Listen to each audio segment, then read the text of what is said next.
you're live, Chairman. Thank you very much. Good evening, members, officers, officers that are online. Welcome to this meeting of the Performance, Governance and Audit Committee held on the 18th of September 2025. My name is Councillor Wendy Stamp and I'm the chairperson of this committee. Members, we are streaming this meeting live as well as recording, and by being present in the meeting, you are giving your consent to being recorded. During each item, please put your hand up to indicate if you wish to speak, and I will then invite you at an appropriate time. Could I ask members to avoid approaching the top table, as this could create interference with the cameras and live stream. Please note that the YouTube live stream sound recording is dependent on the correct use of the microphones. Therefore, can I ask that when invited to speak, you remember to turn on your microphone and turn it off again when you've finished. Please reference a page and paragraph number when referring to the agenda papers, and keep your contributions as clear and as concise as possible. We do not have any fire alarm testing scheduled for today. However, we may have periodic fire alarms, and I remind members to ensure they sign in and out when they're entering the council offices. If you hear the fire alarm, please exit using either of the two marked fire escape routes. Once out of the building, please proceed to the designated muster point located on the grass verge by the police station entrance. Okay, moving on. Apologies for absence. Miss Bird? Thank you, Chairman. Apologies were received from Councillor Burwood and Councillor Hughes, and Councillor Swindle is attending as a substitute for Councillor Burwood, and Councillor Fittock is a substitute for Councillor Hughes. Thank you, Chairman. Lovely, and I'd like to take this opportunity to welcome in Councillor Swindle back again. It's the second time she's attended this committee, and we welcome your input. And welcome to Councillor Fittock. I think it's the first time you've sat certainly opposite me at this committee, so welcome, and I look forward to your contributions. I'd like to welcome the officers online at the moment, but I'm going to have to change glasses. I'd like to welcome Matt, Anne, Georgina, Hannah, and in the room, Mr. Baccarini and Mr. Jennings. I'd like to welcome the officers in the room, Miss Green, Mr. Benjay, the Section 151 Finance Director, and our Chief Executive, Doug Wilkinson, in no particular order. I'm sorry to leave you last, but I was looking at that. Okay, so let's move on to agenda, excuse me, members. Agenda item 3, minutes of the last meeting can be found on pages 5 to 10. Members, are there any points to raise for accuracy? Members, I so propose that we accept those minutes. Do I have a seconder? Councillor Maddie Thompson, do we agree by assent? Agreed. Thank you, members. Moving on to agenda item 4, which is matters arising. Right. It's not just for noting, Tara, I'm afraid there's a couple of things I want to bring up on this. Members, it's page 11, the meeting date, the 16th of June 2024, infrastructure statement. Now, I requested an update on this on the 5th of the 12th, 24, and I don't really think that we've had an update. So I've just put in big letters, what is the update? It's been long enough. Tara, do you have any information on this? No, Chairman, I haven't got any more detail on what's on the actual matters arising, but we can follow that up outside the meeting for you. Is that Mr. Winslow? Is he in charge, or is it Ms. Shortland? Anne Shortland. Mr. Winslow. Hello, Chair. Thank you. It is Mrs. Althoff-Shortland that may be able to help in respect of an update to that, given it's connected to the infrastructure funding statement. Can I call you Anne rather than the long name? Do you mind? Thank you. I really appreciate that. Yeah. And do you have an update? I have absolutely no idea what that was. I did wonder. So what for me. What I'll do then is, if you can just report it to the next committee meeting, if you can find out. If we're not going to find anything out and it just needs to be removed, then members will make that decision to remove it. It's just no point in it keeping coming back. Okay. Turning the page on the 17th of July, matters arising. We actually asked for I actually asked for an update with the support of the members for the number of members who've done the general GDR training and the ones who haven't. I've had an update from Annette Cardy, and it says, in respect of the General Data Protection Regulations e-learning training, 12 members have completed this and 18 members have not. The evidence for this is on the balanced scorecard. So thank you for giving us that. Grant has not been able to give us the Boxfish GDPR course completions for this meeting, but he'll bring it to next. Members, I do think we need to, I don't know how I'm going to do this, and I'll take guidance from Tara and Mr Jennings if need be. Can we send an email out again to all members and ask them if they could try to complete this GDPR training? I know yet again, even at County Council, we had a training session the past couple of weeks about it. I think it's important that all members are familiar with the GDPR training. Tara, can we do that? Chairman, Doug, Mr Wilkinson's coming in, Tara. Chair, if I may suggest, would it be agreeable for maybe an email from myself and yourself as chair of PG in ear to all members? Gentle reminder. Yes, given that we're discussing it here at this committee, and the seniority of myself and yourself, I think might carry a little bit more influence in encouraging members to complete. Yeah, I think with a line that it is important from you, and that would be excellent. Thank you very much. Members, moving on to the other one, internal audit reports, annual report statement. Action was the chairperson asked the Chief Finance Officer to keep the leisure contract under review, noting that members would discuss this with officers if they felt there was an area of concern and risk. And I think, Mr J, did you come back with superseded by the leisure board, which is now in place? Is that your response? I've just put, which you won't be surprised, not really. I would still like, if possible, an update on that contract at this committee. When you choose if it's every 6 months or when you think it's appropriate, I still would like it to come in some shape or form to this committee. I think it's important. We are here to scrutinise and check what's going on, and that's a high risk to this council. Thank you. Thank you, Tara. Thank you, members. Moving, excuse me, I do apologise. Moving on to agenda item 5, disclosure of interest. To disclose the existence and nature of any disclosable pecuniary interest, other registrable interests and non-registrable interests relating to items on business on the agenda, having regard to paragraph 9 and appendix B of the Code of Conduct for members.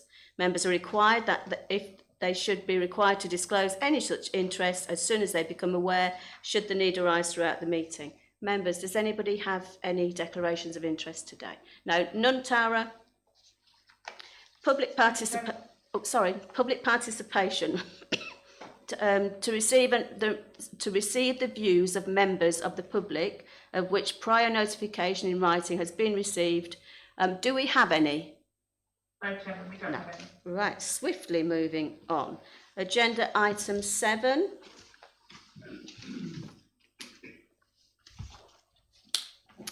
This is corporate performance, quarter 1, members, found on pages 13.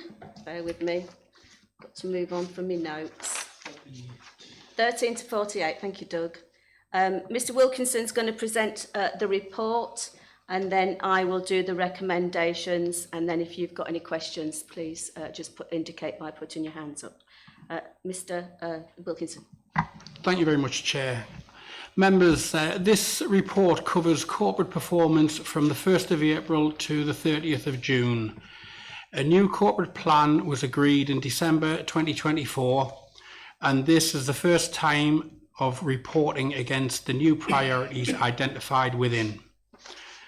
Members of the committee will also notice a change in format to the report. This is following a consultation with the committee earlier this year, and we now identify where we either control or influence an indicator, and whether it is a project deliverable or measure. Section 3.5 of your covering report shows at the priority level, the corporate priorities are broadly on track for quarter 1. Appendix 1 to the report then provides the full suite of data that sits behind these assessments for member review. Officers are available to answer any questions that members might have. Thank you, Chair. Okay, thank you, members. I'll open it up to questions. Councillor Pratt, please. Thank you, Chair.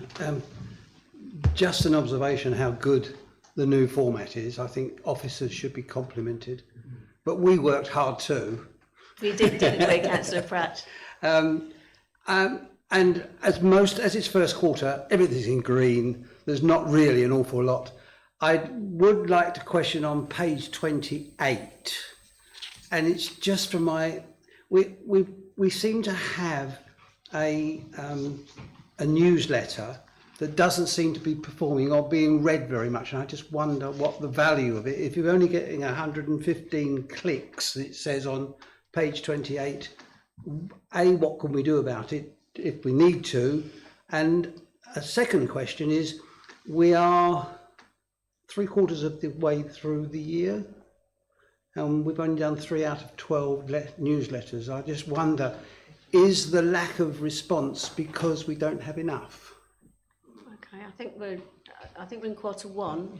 Oh, yes, of course. Yes, we're reporting quarter one, so that's only 3. Yeah, Okay. yeah. That's fine. But Go back to my original inquiry about 115 clicks. Is that an expected number, or could we do better? I don't know. Is this Miss Button? Yes. Georgina, could you assist on this one, please? Yeah, sorry, it was breaking up, so I couldn't hear what Councillor Pratt was saying in terms of where in the report. But so is this referring to so basically engagement with our newsletters that we send out? Is that what you're saying? Yes.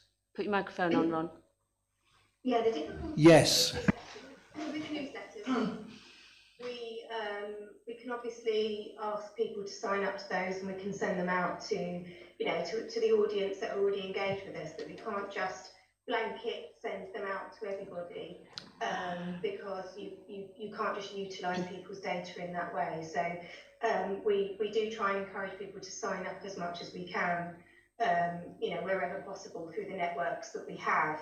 But we can't actually, we can't force it upon people because that's not how GDPR works any longer. So yeah, we have to encourage people to sign up. And you know what that's like. That's somebody actively doing that to then receive your information. So we do that as best as we can. Okay, I'd like to follow up on that, Georgina, while you're still on the screen then. So based on what you've just said to Councillor Pratt, how on earth are we going to meet the targets and excel that target if it's going to be so sort of exactly how you've explained? So we can do that through marketing methods. Sometimes that requires just a little bit of money, not a huge amount of money, but you can pay for push campaigns. So that what that does is that guarantees a certain number of people using algorithm and postcodes and things like that, and search functions, that people are getting sight of newsletters. You know what it's like when you're searching for something, you go, I was having that conversation today, wasn't that funny that it's now appearing on my phone? That's because clever marketing and algorithm tools provide that information to you through the searches that you've done on your phone, through your location. The fact that you live in Maldon, you are going to get content brought to you that is local to you. So we would have to invest in that ever so slightly. It does say it's not a huge amount, but it depends what kind of figures you're aiming for. So we've delivered campaigns before where we paid for boosts, and that will guarantee you a certain number of views. okay, Councillor Neil. So I'm just going to follow on to that point because it's something that I've just done as a business myself.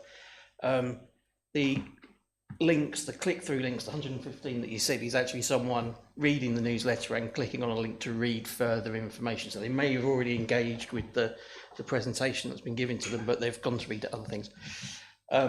Seeing as this is more of a business focus, I'd hope to think that we would be using more business tools than Facebook. So LinkedIn is always a good one. We've just done a LinkedIn campaign ourselves for my business, and the increase we've had is massive, and it cost us about £200 to do a very targeted, focused view on working with LinkedIn to make sure that the target is getting to people that we actually really want it to get to. So you can use titles of people that you're trying to get to, locations, types of businesses, and LinkedIn will really work with you to focus that campaign, and it's done on per click. So cost wise, it's a real beneficial thing to do. Brilliant. Georgina, would you like to respond? Yeah, I completely agree with everything we've just said. We don't have any budget for these kinds of activities.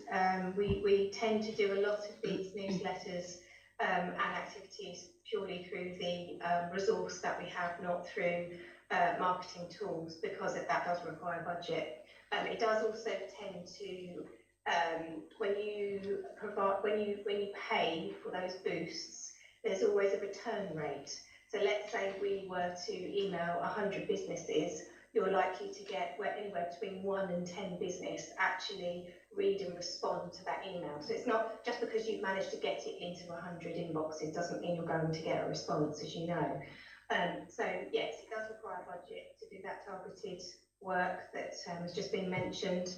And we do promote on LinkedIn, we do promote through our North Essex Economic Board, and we do promote through our Let's Do Business group, who we do commission, and they do have more success than we do, because they're able to reach a business network that are more likely to respond to a Let's Do Business email than they are to a council email, because let's face it, not all businesses love getting emails from the local council. They think it's something to do, Business rates. Yeah. And the content in the newsletters is fantastic content, and we absolutely want our businesses to sign up. So when we run our events, we ask them to sign up at those. You know, we are doing those things, but we do it in a because we don't want to waste council taxpayers' money. We don't want, freedom of information request comes in at the end of years. We get this regularly, by the way. This comes into the team. How much does the council spend on marketing every year?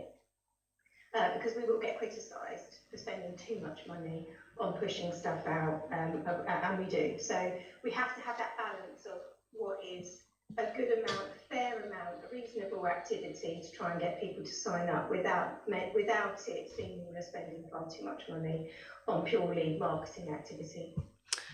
Okay, well, members, I think we've got Mr. Ben Jay in the room, and I think he's the person who we need to speak to about additional funds.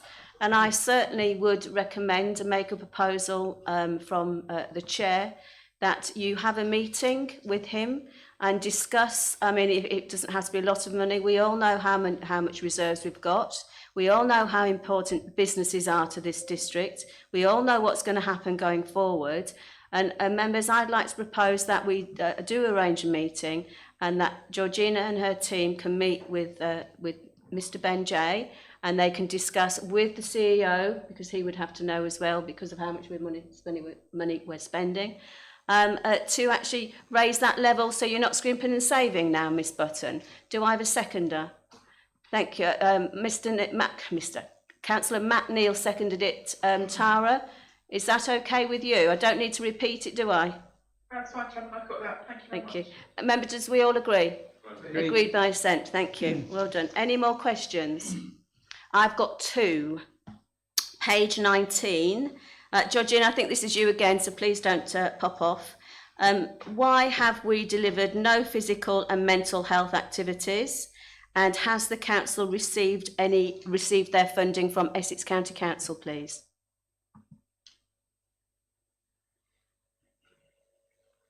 So that's in the first quarter. Yeah. So the majority of our mental health activities were in the winter months. So we do target activities throughout the year. So the activities through our partnerships, things like Community in a Cup, making sure that we're inviting people in so that it's reducing social isolation. So there are activities that do take place. I can't think of anything specific off the top of my head. I'd have to go back to my head of health integration and wellbeing for him to pull up the list of specific events. Mm-hmm. But I know that there are activities. Are they classed specifically as purely mental health? Probably they're not. They're probably broader than that, because obviously it's about inviting people in for various different reasons to give them help and support. Not just specifically come in and talk to us about mental health. It will be come in, have a cup of tea, talk to a range of support through the Community in a Cup activities that take place. And I know they have taken place. but I just can't, I couldn't put my hand on my heart and That's- say that that's was fine. quarter one. That's absolutely fine, thank you. And do you know if Maldon District Council have received the funding from Essex County Council yet? What specifically, what funding is that? On the, I'll have to look at it. It says discussions. There we go. On, yeah, This year's funding. yeah. Yeah. It's on the bottom of page 19. Delays received this year's funding, provisional expenditure of 20% of the year budget agreed, grants of all in year. So I've read that as though we should be getting some money. Oh, yes, there was a delay, sorry. Yes, we have received that funding. Yes, there was a delay. We were waiting on that. So we'd had it confirmed to us, but they just hadn't progressed it and sent us those funds. So yes, We've got them. Received. Yes, correct. Okay. Well done. Thank you. Doug, Mr. Wilkinson. Thank you, Chair. Just on the format, as this is an evolving document and a live document, but I think something that I can take away and speak to officers about is where we're reporting on quarter one, which, as was mentioned earlier, there can be limited information. I think if we are aware that we tend to deliver things later on in the year, it might be helpful for members to have a comment, especially when you've got a 0 in quarter one, if the planned activity is sort of quarter 2 or 3 or 4, just to put that in so that members know it hasn't happened yet, but we are planning on doing things. I think that's So right. Thank you. I think I can speak to officers, and that shouldn't be an issue. Okay. Councillor Fittock, please. Just for clarity for me, on page 34, we talked about the implementation, supporting the implementation of electric vehicle charging. And it very much is, it looks like a support activity, and we say we were on track, but is there any sort of end point to it? I mean, because we'd really just having dialogue there, but it does say that the installation of the Blackwater Leisure Centre and Dengie 100 have not yet been determined in terms of time frame. So I'm trying to understand how we can be on track, or are we just on track in terms of the support element of it? Thank you. I don't know who's going to take this. Is it Hannah? Miss Wheatley, is that you? I'm really sorry, the sound was really bad. I didn't catch what Councillor Fittock said. Page 34, the EV charging points. Yeah, I'm sorry, I'll just get to the page. That's fine. Don't worry. Just take your time. We're actually looking, I think, what Councillor Fittock's asking is the time frame, mainly.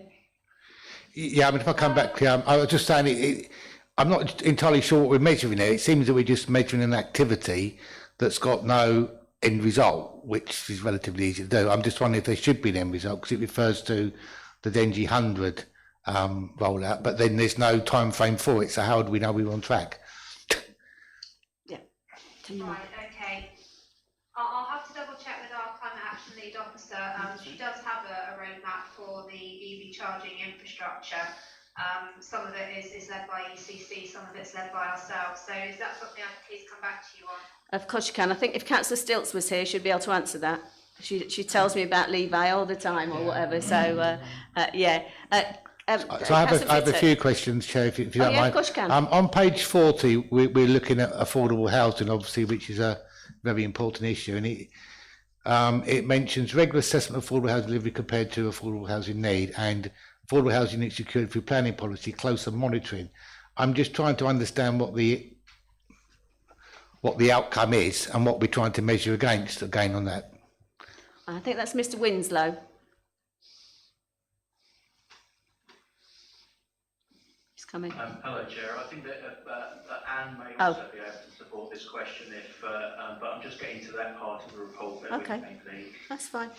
Page 40.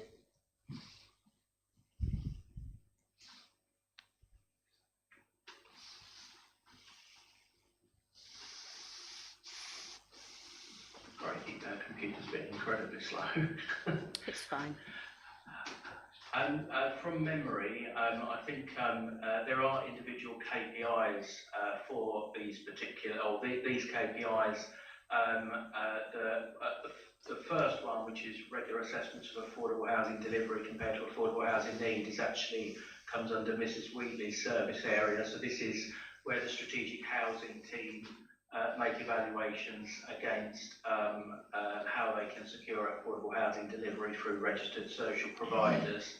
And the affordable housing units secured through planning policy, that's compared against the target that's in the local development plan. So how many units are being secured through the planning system compared to the targets in the local development plan.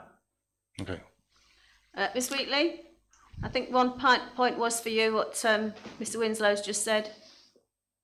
Yes, yes. So in terms of that particular measure, it's accepting that it's not something we have direct control over. It's something we can influence, which we're trying to do through those meetings that we have with our registered providers.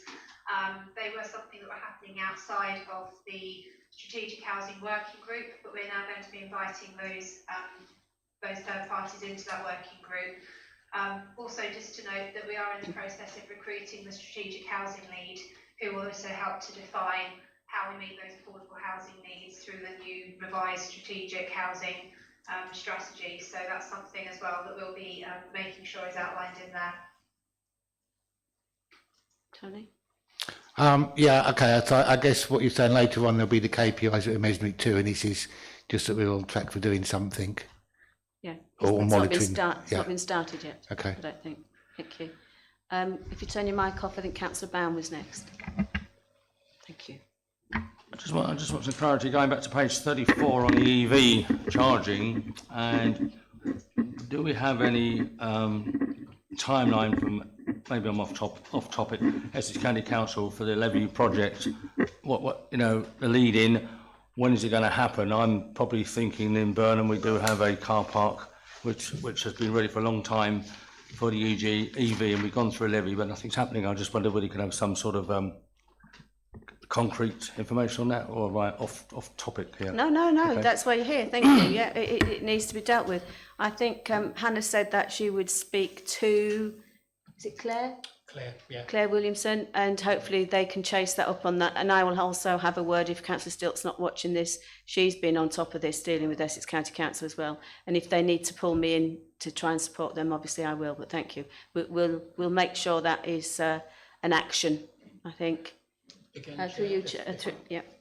Thank you, Chair. I think it would be helpful if, given that we need a little bit input from Claire, the climate officer, if we maybe produce a short briefing note that might have some sort of timescales in there on the Levi project and funding, etc., just to try and get a little bit more detail on that. I know it's quite vague, and it's the process probably with the county, if it was anything like when I was in London, it's quite a protracted process. But let's get a briefing note round to all members on the current status. Okay. Thank you. Tara, Ben, we're having some problem with the sounds for Hannah Wheatley. Does anybody else who's online, you've experienced any difficulties hearing us? There is a slight problem with the sound on Teams, Chairman. Unfortunately, without restarting the PC, we can't resolve that issue. So would it help if we speak slower and louder? It might a little bit, yeah. Okay. All right. Well, it's important because the officers aren't hearing what we're saying. So, you know, it's very difficult for them to answer a question. Members, any other questions? Councillor Pratt, please. Yeah, I was hoping Councillor Pittock would. On page 44, it's about affordable homes again. And is the reason the data is not yet available because we only review it twice a year? Because the script to the right says the numbers are 8 affordable rented new build properties. And I just wondered, is 8 what we expected? Because it says it's in line with the local housing needs. It just, I'm confused, to be honest, by that page. First of all, we don't have any data. And then the words on the right seem to go into some detail where data is available. And I was quite disappointed.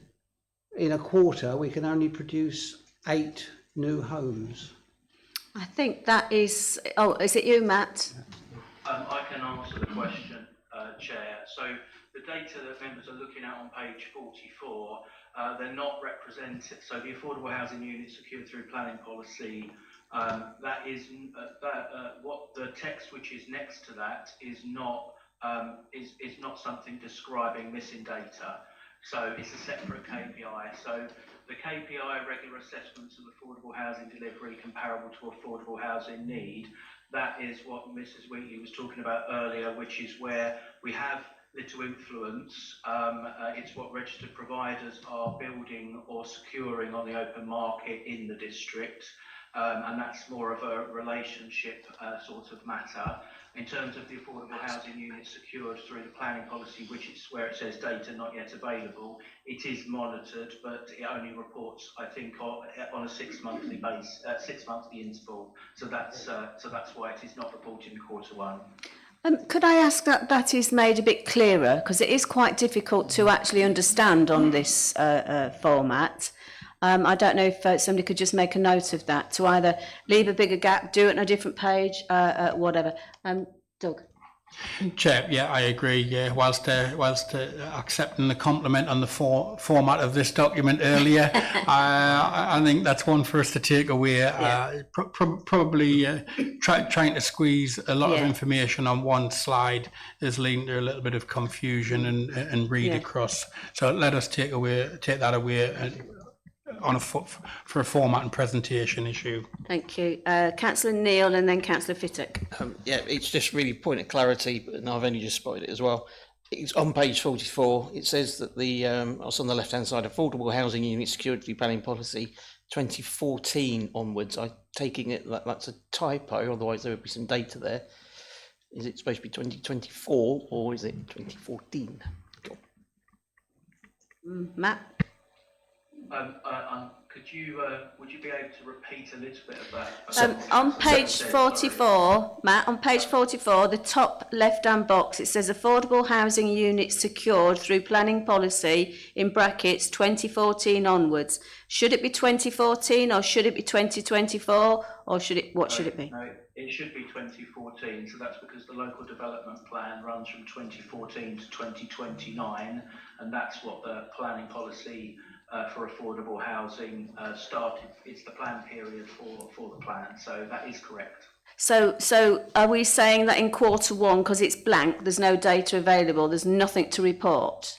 There's no data that's available for this quarter because I believe it is monitored or it is reported every 6 months rather than every 3.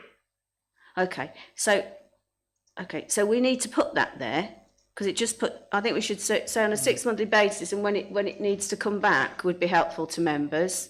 Yeah, hang on. Councillor Neil, do you want to come back on that? Well, I was only thinking from 2014, you would have some kind of data, historical data at least. Not for Q1. Not for Q1. That's what this is only reporting Q1. Yeah. So it's starting again. Yeah. Okay. If I understand it correctly, they won't have Q1 until Q2. Right. Yeah. And then we'll have 2 quarters, but it's not historic. It doesn't go back to 2014. It's only for this year, if I'm understanding it correctly now. Thank you. Is that right, Matt? I take the point that Councillor Neil makes. Yeah. Okay. All right. Thank you. That's how it's been reported before. But Okay. if it helps, we can take that back to the performance team. Yeah. To present it differently if it helps with members understanding it. I think that's right, and I think Mr. Wilkinson understands it's quite confusing when you've got 2014. Yeah. And I would like to say we do have, and I'm very grateful, we have some new members and we have some experienced members on this committee. And I think it's really important that we make as much easy to understand as possible for everybody concerned. Councillor Fittock, please. Thank you, Chair. I mean, I think it depends what you're trying to measure. I mean, are you trying to measure your extant supply and completions against the plan requirement? Because generally speaking, you're not going to have, under normal circumstances, any additional supply unless you depart from your local development plan. So that would seem a relatively pointless measurement. Or are we measuring what's actually been consented or what's been delivered? So I think it's really a matter of trying to understand personally. I'd like to see what our extant supply is, because really what you want to be doing is projecting forward as to whether or not you're going to meet the needs against the register for, say, 3-bedroom property. So I'd want to see if we've got 150 3-bedroom properties as extant supply, but I've got 200 people waiting for a 3-bed. That would be my red flag. So I think it's really defining what that you want to get from that, Chair. Okay, I think we'll note that and we'll go away and think about that. I think it's a very good point. Anybody else? Councillor Siddle-Norman, please. I just want to know, it's not on here, and I'm sorry, I might be wrong. We have got a list of empty homes.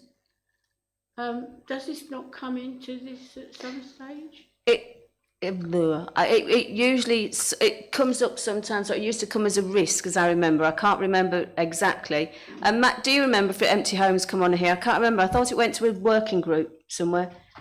Sue, do you know?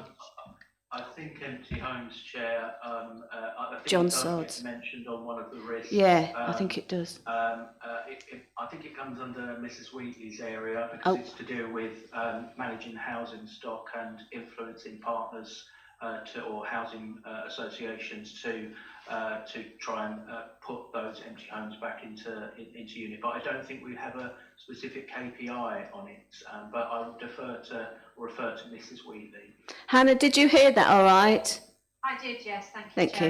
you. Yes, we don't have a standalone KPI for empty homes per se, but one thing that is good news to report is that we have just appointed an accommodation officer who's going to be working hard with the private sector and looking at those empty homes as well, with a view to bringing them back onto the market. So we might decide that it's appropriate now we have that resource in place to perhaps have a standalone KPI around empty homes.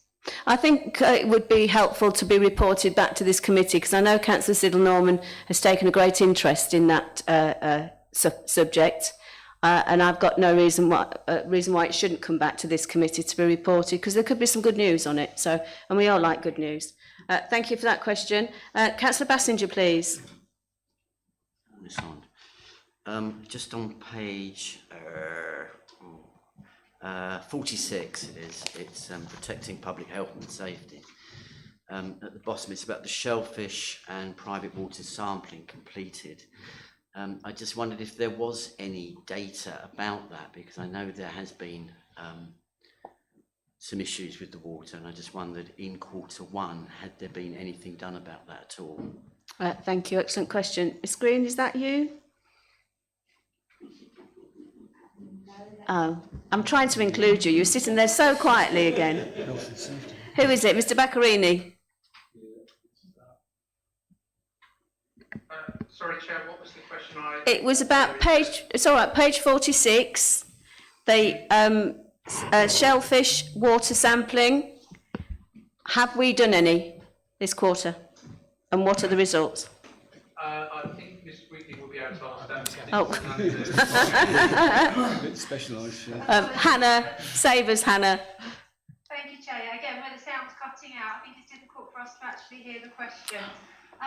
Yes, the water testing is absolutely being undertaken, and actually we have had a couple of beds where they've been declassified because of the poor water sampling results. We are seeing an increased cost in sampling because we have to go back and we have to take more samples.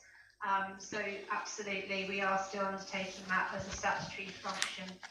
So will it be reported back to this, excuse me, members, to this committee as a KPI then, which it should be on page 46? So it will be coming back, Councillor Bassinger. Could I just come back, Chair? Yeah, of course you can. I think it's quite important that we do finance this properly, because this is quite a serious issue. So if testing is becoming more expensive, could we then possibly make sure that we can fund this?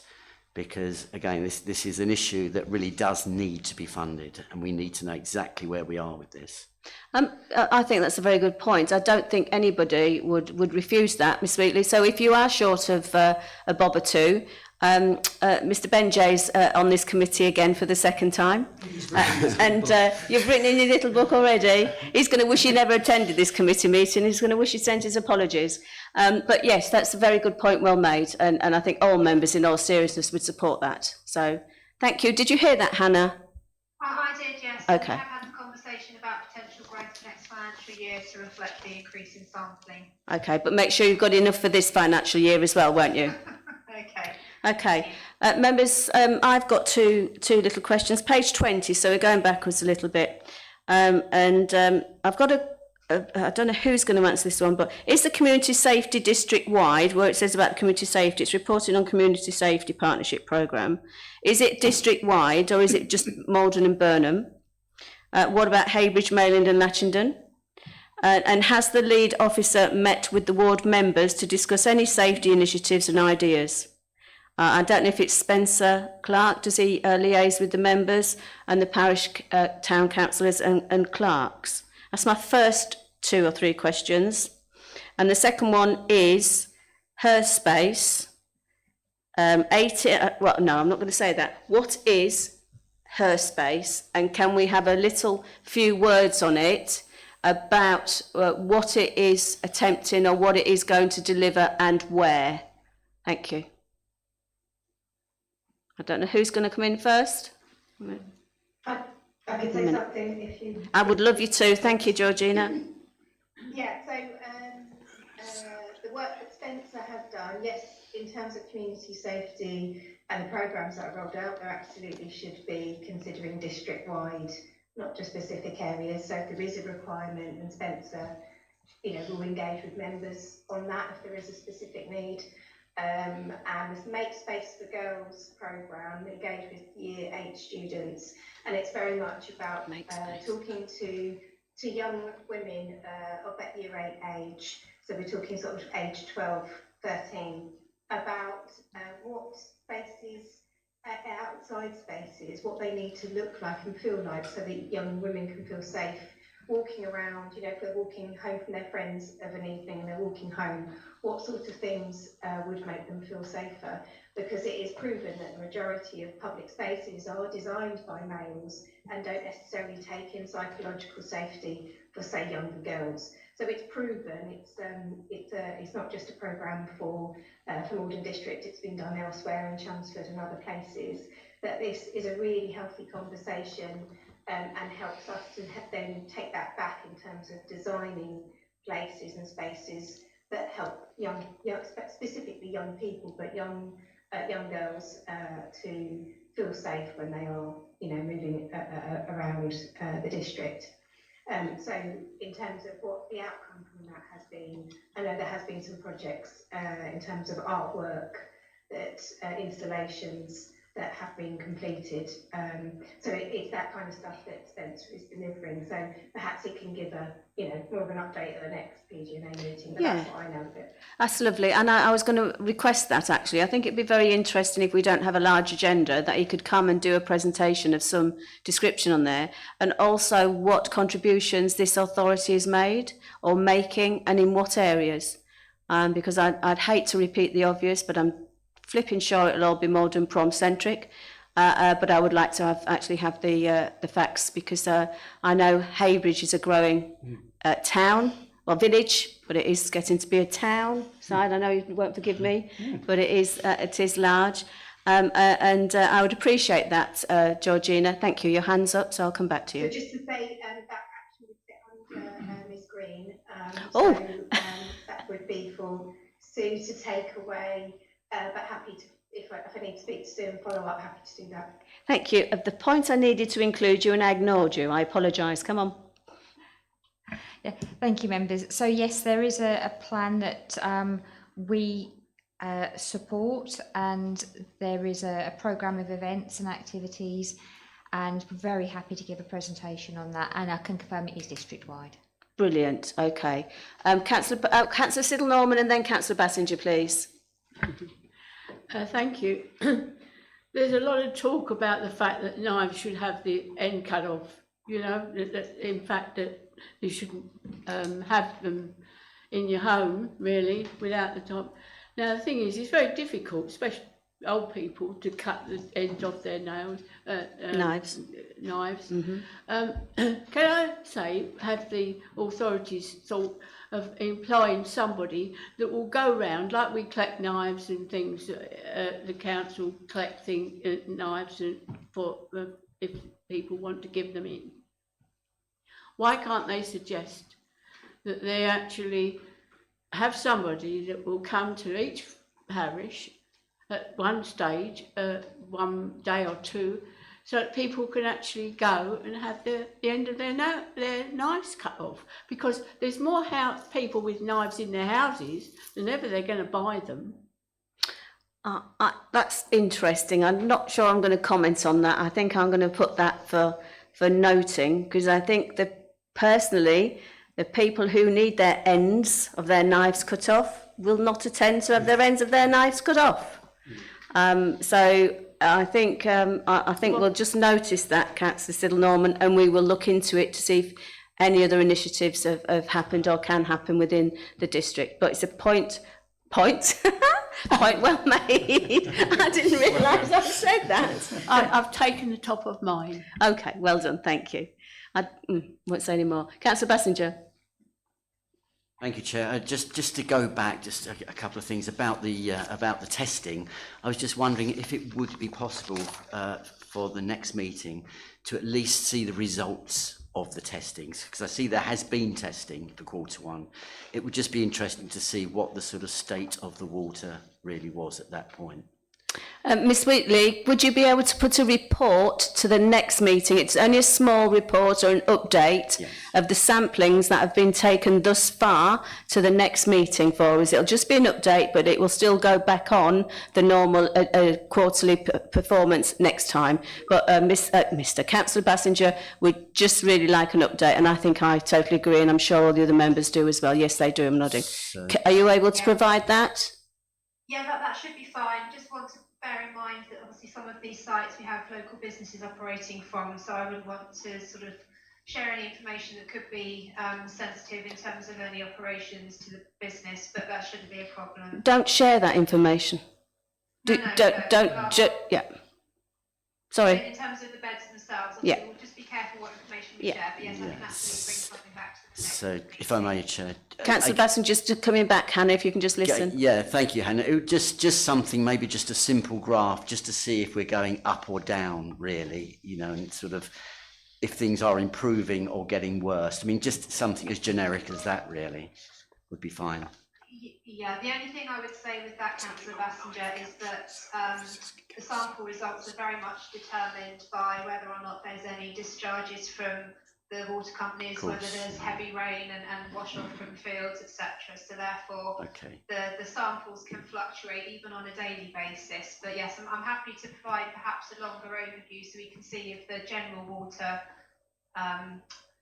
quality is getting worse over a period of time. If that would help. Yeah, no, absolutely. I don't want you breaking your back. Just something, just so as we can just sort of get a general feeling. That would be fantastic. Yes, of course. Great, thank you. Excellent, thank you. Well raised. Excellent point, Councillor Bassinger. Right, members, we've given that a very good airing. So I'd like to read out the recommendations. Little 1, that members review the information as set out in the report and Appendix 1 with priority focus given to the strategic priority level performance. And little 2, members, that members confirm they are assured through this review that corporate performance is being managed effectively. Well, I think you've really given it a good going over in scrutiny, so thank you. So I therefore propose, do I have a seconder? Councillor Nick Spenceley, Tara, all agreed? Agreed. Thank you, members. Moving on to agenda item 8. Chairman, obviously with that additional recommendation that was read earlier as well. Yes, are you okay with that? Yeah, that's fine. Yeah, and the Hannah one as well, the one with Hannah with the sampling. Yeah. Okay. Agenda item 8. Excuse me, members. Review of the corporate risk register 1 found on pages 49 to 60. I'm going to hand over as normal. I will do the recommendation, but I'm going to ask Mr. Wilkinson to present the report, please. Thank you. Thank you, Chair. This is a copy of the Corporate Risk Register as of the 30th of June 2025. A new risk management policy was agreed at this committee in June, and accordingly, the risk register has been reviewed with scores and associated actions challenged. Section 3.3 of the covering report shows risk 11, uncertainty of the cost of living crisis, recommended foreclosure, and in section 3.4 of the report highlights a decrease to risk, oh, and apologies, I haven't got the risk number. I may have to go through that. Apologies, members. That's all right. Damage caused to the council's reputation associated with delays to planned infrastructure. The full risk register is provided in Appendix 1 to the report for members' feedback. Officers are available to answer any questions that members might have. Thank you very much, Chair. Okay. Councillor Spenceley, please. Thank you, Chair. Risk 4 has decreased, which is the damage caused to the council's reputation associated with delays to planned infrastructure delivery in the district by third parties, which was due to mitigate approved development. Now, you know, from the point where I even started campaigning, let alone getting elected, the biggest issue I had in my ward was infrastructure and the scale of development. And I take the point in the commentary that Maldon District Council doesn't have any direct responsibility for infrastructure other than open spaces and play areas. But the issue in the risk statement is damage to the council's reputation, and the man or woman in the street will basically look to the council when they're stuck in a traffic jam or they can't get a doctor's appointment. And we all know that's unfair, and we all know that it's other agencies that are in the frame here.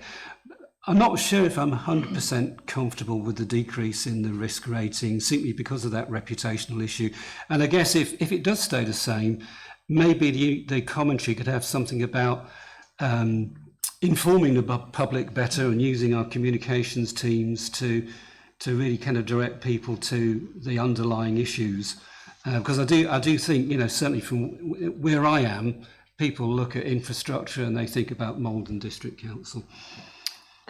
Yep, thank you very much. Would anybody like to come back on that? Any officer? Yep, Mr. Wilkinson. Yeah, thank you, Chair. Oh. Oh, sorry. No, sorry, Matt. I thought it was Mr. Wilkinson. Go on, you go, Matt. Yeah, I take Councillor Spenceley's point in terms of adding some commentary about what we do in terms of communicating not just responsibilities, but what we're doing when we're trying to lobby others. For example, the letter that council approved to go to the Secretary of State for Health, for example, concerning trying to chase up the delivery of the Haybridge Health Centre. So I think going forwards, when we update this risk, we'll be mindful of ensuring that we're communicating that as effectively as possible with our communications team too. Councillor Fitter. Thank you, Chair. I mean, I think Councillor Spencer makes a very good point, and I would say that ultimately the infrastructure requirement that we need is based upon our local development plan.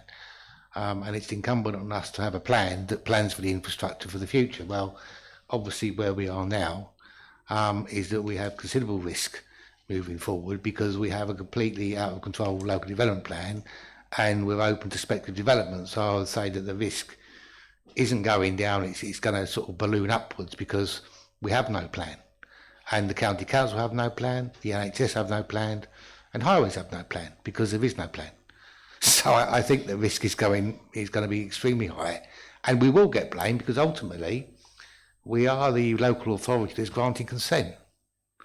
So we can't avoid responsibility by us passing the buck on to everybody else and say, well, we just granted development, it's down to you to sort it out, because they'll just kind of say, well, you had a plan, guys.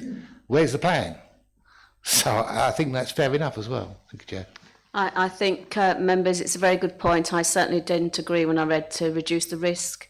I think it's something that we've all, for many, many years, said, yes, we're not responsible for delivering it, but we are responsible to have a working, happy, fruitful relationship with the ones that do.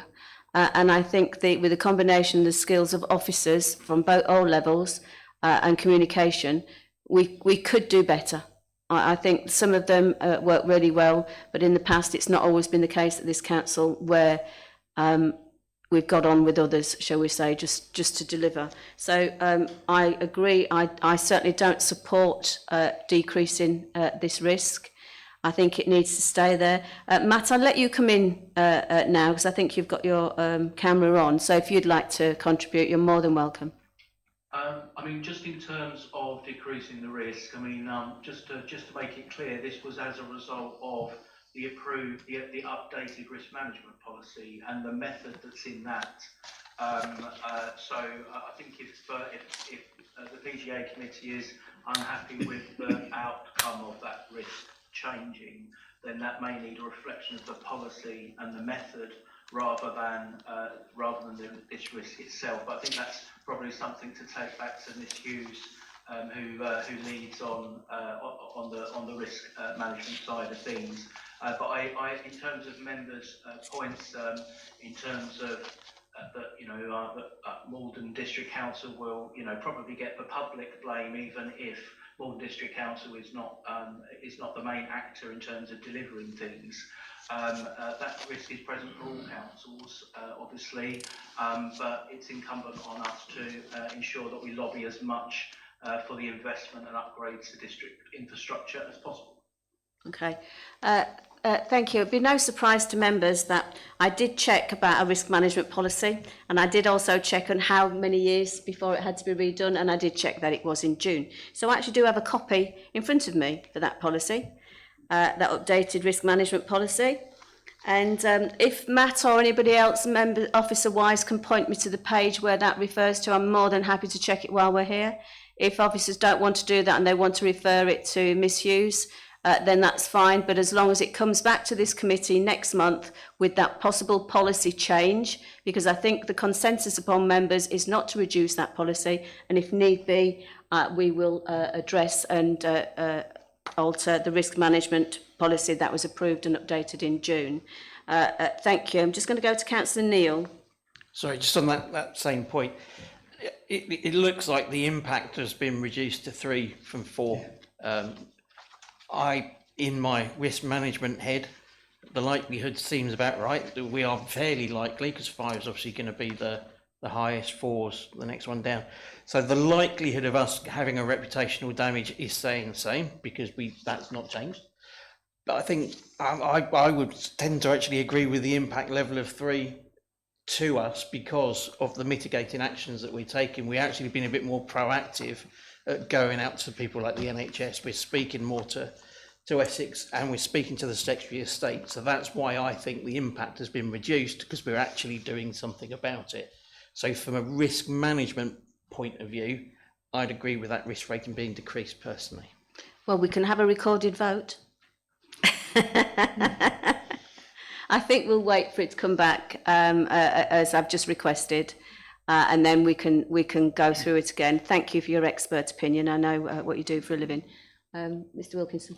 Thank you, Chair. And Councillor Neil probably touched on what I was going to summarise. I think it comes down to the definition of the scoring mechanism, the risk matrix.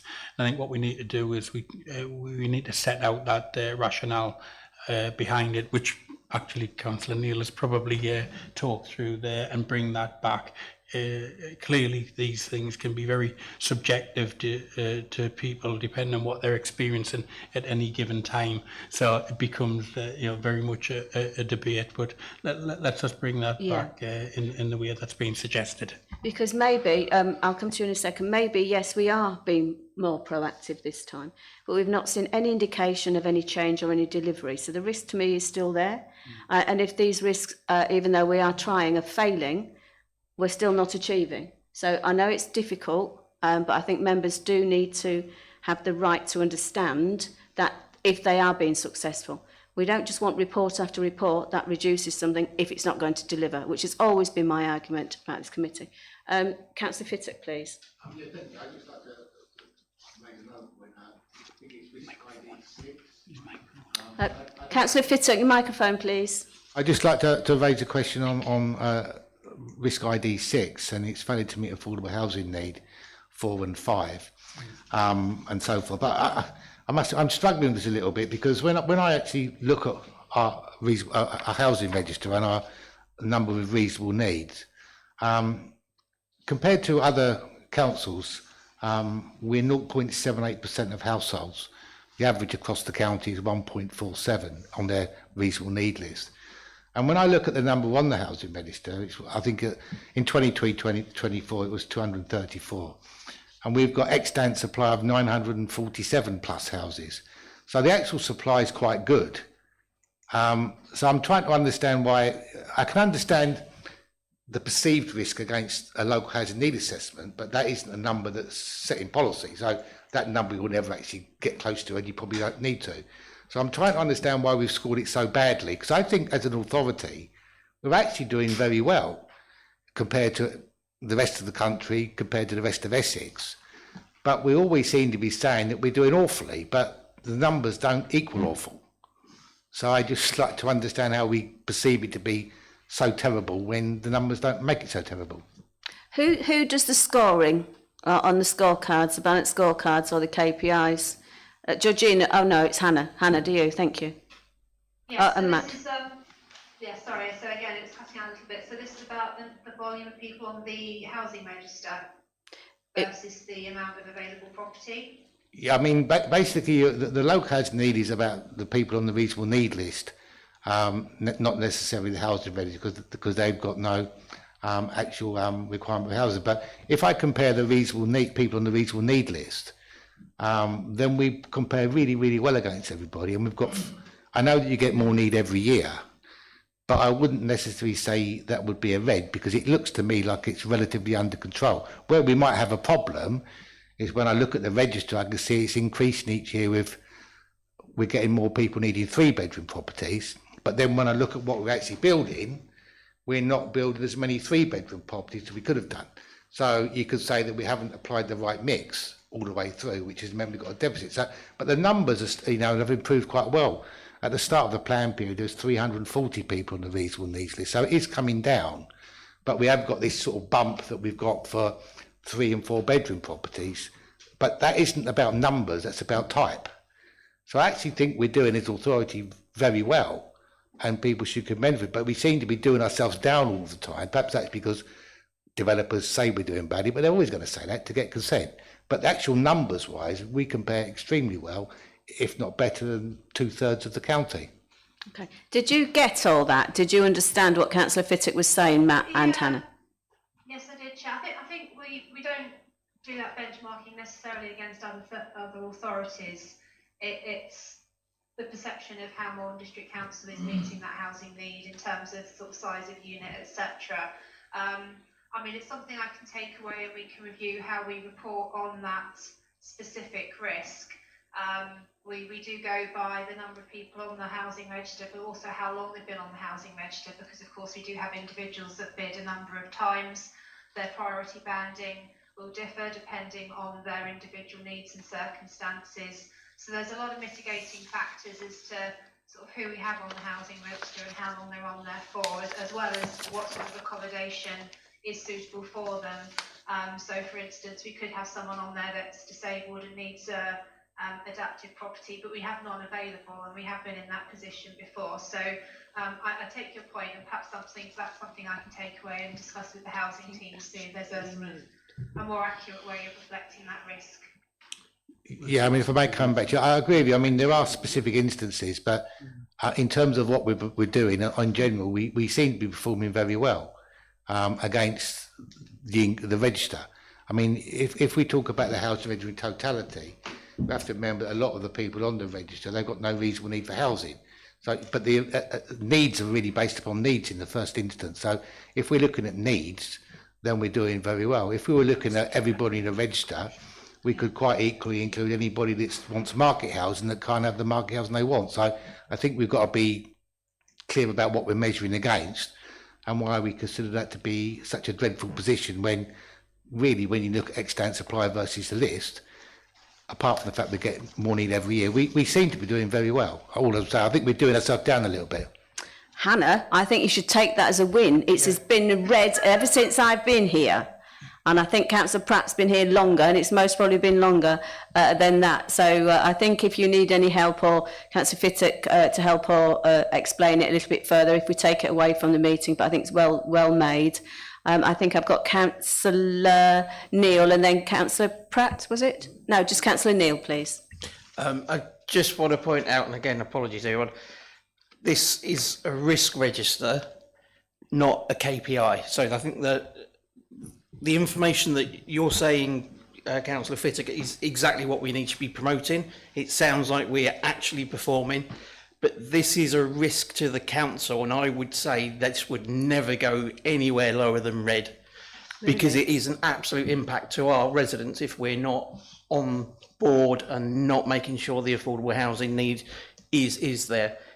Risk management is all about the likelihood of it happening and the impact of that happening. So this should never change from that red sort of status in my mind. But I think we do need to have the KPIs that you've asked for to be able to promote how well we are actually performing against this risk to the council. Okay, I think maybe some further discussion maybe on that then to see. Sorry, Hannah, we did try to get you off the red onto an orange, but it looks at the moment that you're going to stay there. Councillor Bassinger. Thank you, Chair. Just to, it's very interesting. So just to clarify, would that suggest then that we are, because I know that this is your thing, so would this suggest that we are actually doing what we should be doing? In fact, the fact that this is red means that we are always on the ball. I can't say that. Can I? Yeah, of course you can. For this particular risk, it's a risk to the corporation, if you like, the council. It's always going to be a risk, and a high level risk, because it's going to have a massive impact to residents and if they're not able to be housed. The key thing is having the performance indicators to back up to say how well we are meeting our targets.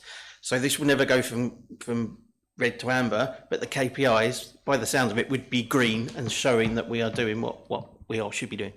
Great, thank you. Thank you for clearing that. Okay, Councillor Fittock. So then perhaps it should be, I mean, we talk a lot about affordable housing, and really the problem is affordability of houses. So should this really be more about housing affordability than affordable housing? Because we've got the bigger crisis with housing affordability that I could see than we have with affordable housing. Yeah. Okay. I do think, members, we need to go away with that, and if we need to split it, thank you for your contributions, then we need to split it. We'll go away and speak to Eloise and Hannah and Matt and Doug and whoever else needs to be included, and we'll look at splitting that risk. But well done, thank you very much. Members, I want you to note that 3.3 on page 49, it did say, which the Chief Exec said about risk 11, the uncertainty of the cost of living. They recommended that to be a closure of that risk. Members, do you agree to that? Yeah. Members, yes, no?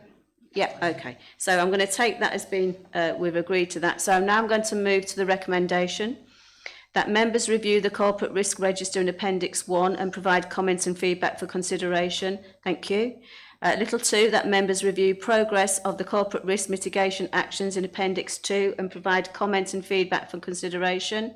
Little 3, that members are assured through this review that the corporate risk is being managed effectively. And little 4, that members challenge risk where the committee feels that the council's corporate goals may not be achieved.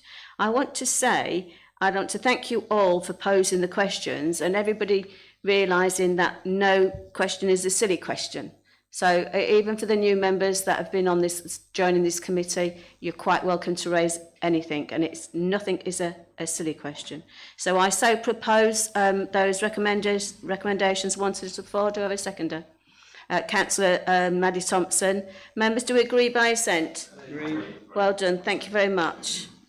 Moving on to agenda item 9. Bear with me, members. It's the dog show. Agenda item 9, members, is the annual governance statement actions update, found on pages 61 to 64, and it's Doug Wilkinson again, Chief Exec. Thank you very much, Chair. In our annual governance statement, we identified actions for the year that aim to improve our governance best practice, and this report is an update on the progress of those. There are 4 actions live as of Q1, and the table at section 3.5 of the report provides a commentary update on these. The table also shows a further 2 actions that have already been reported as completed to this committee. This information is provided for committee to review where necessary. Thank you, Chair. Okay. Members, I'm just going to actually ask that Councillor Spenceley gives us a small update, because he very kindly stood in for me for the Parish and Town Council Forum, wasn't it? So members, he's just going to give us a little update so we all know what's going on there. Thank you. Yeah, thank you, Chair. A brief update. So we met on the 14th of July. Ms Button started proceedings, and what did Miss Button talk about? Devolution and local government reform. I bet she's looking forward to the time when she can go out and talk about something different. But it was very helpful for the parish and town council members there. And then Louise and Leonie, forget their surnames, gave us an update on the local development plan progress. Then Ms Cable very importantly set out the community grants opportunity, and that was a good forum obviously to present that. And then we had some external presentations. We had a presentation on connecting poles, which is kind of past history now, but the one thing I took away was that the connecting pole people were adamant that they had communicated fully with parish councillors and residents. Well, Heybridge Parish Council never received anything, and as regards residents, the other councillor, Spenceley, and I didn't realise this was happening until the men on the pole outside our bedroom window were peering into our bedroom. But nevertheless, we had some explanation of what the poles were about, but hopefully past history, as I say. We had an update on transport, and then the final item was on water gardens. Slightly misleading title, but it's actually rain gardens, which I thought was a good takeaway from that meeting, because these are designed to mitigate flood impact. So worth looking at the minutes for that item alone. Thank you, Chair. Thank you. I'd actually like to ask a question on Connects. Were they there in person? Did they give any contact details? They were there in person, yes. And did they leave any contact details? I can find them, I think. Would you mind? Yeah. I'm having a serious issue with a resident, and we need that help. Okay. So forgive me, members, I've taken advantage, but that will save me a lot of time. Members, have we got any questions? I'd like to ask Chief Exec, page 62, decision making accountability, DMA methodology work supported by local government, LGA, to review the council's organisation and decision making process. Now, this says this is ongoing. Would you be able to, sorry to spring it on you, but it does say it's got your name, so I presume you're doing it, as well as the local LGA, Local Government Association Review and Governance. There has been wider legislative changes. The planning and infrastructure bills proposals to end area planning committees have a maximum number of member of planning committees. Have you got an update on that, or will it be Matt? Because it's planning. Actually, Chair, I think that text has been overwritten, and that text doesn't relate to that title. I think there's an error there. I don't know if Matt would agree, or if Matt wants to come in there. Well, I did wonder why it's got a delegated decision and about planning. Yeah, apologies, Chair and members. Matt, would you agree?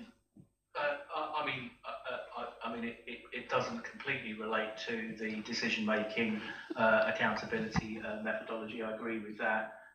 If I may, Chair, in terms of an update on the planning and infrastructure bill, it's still progressing through Parliament at the moment. I think it's in its House of Lords readings at the moment. We were checking on this earlier in the month, and at the moment there's no. We're waiting for the regulations. Members might remember that the council responded to the government consultation, and there were actually, I think it was PGA working group that helped formulate that response. And we're waiting for the feedback and outcome of that. So, but I don't have any further details as to how quickly they're looking at introducing those changes, I'm afraid. Okay, thank you. So the narrative there doesn't match then, so you're not doing anything there?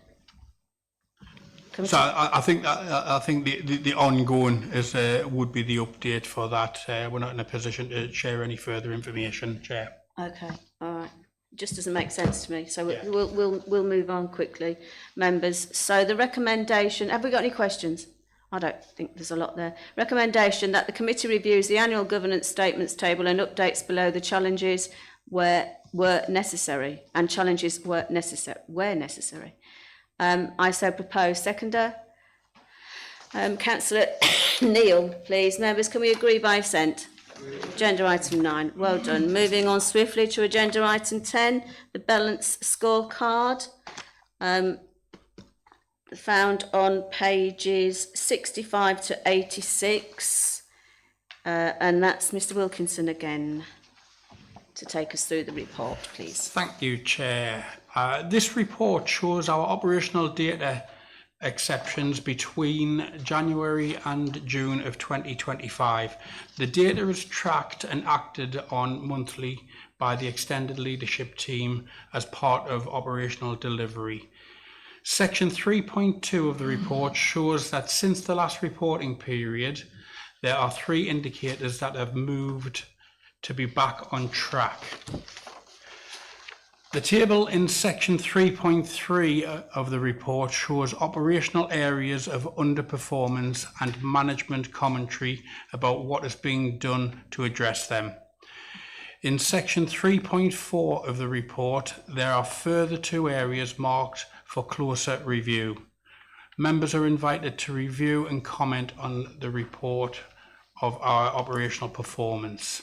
Thank you very much, Chair. Thank you. Members, have we got any questions on there?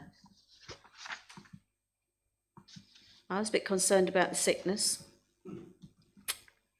I don't know if I've seen it as high as for a long time. I don't know if there's any comments. It says strategy and resources it goes to, but don't know if anybody can comment, any ADs, or if they've got anything in their department where their teams have gone long-term sick. Do you feel as though you're getting support? Miss Green, thank you. Thank you, Chair. Yes, we have got a number of absences, long-term absences, but we have got a very proactive approach to dealing with absence. So that's very early engagement, support, occupational health, looking at adjustments to be able to get people back to work, sometimes a sort of phased return. So there is a whole package there of support for staff.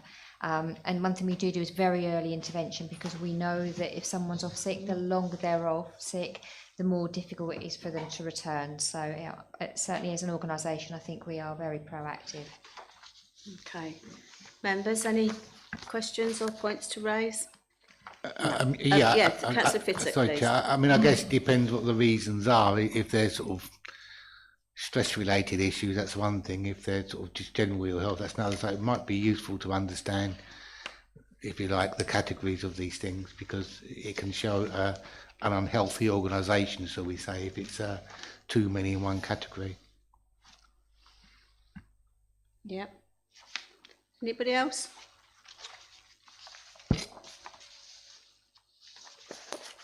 Bear with me, members, because I think I've got something in the wrong way. Is the planning performance attached to this bit? Unless I've put my things in the wrong order. Page 72. Bear with me. It is. Well, it is pages 65 to 86, members. It is. So, yeah. I'm surprised members haven't got any questions on the planning performance report.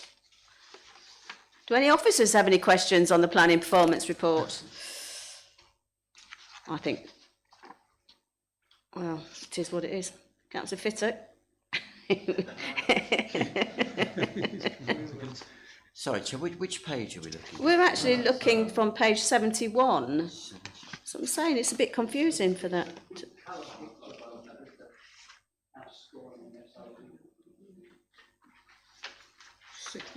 Yeah, yeah. No, it goes further on, Doug.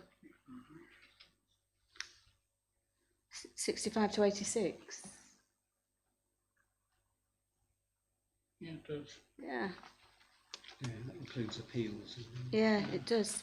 People normally comment on appeals. Mr. Winslow, are you happy with this report? I mean, this is, yes, broadly happy. In respects of, you're being presented with information from Q4 of Last time. 2024 and Yeah. Q1 of 2025.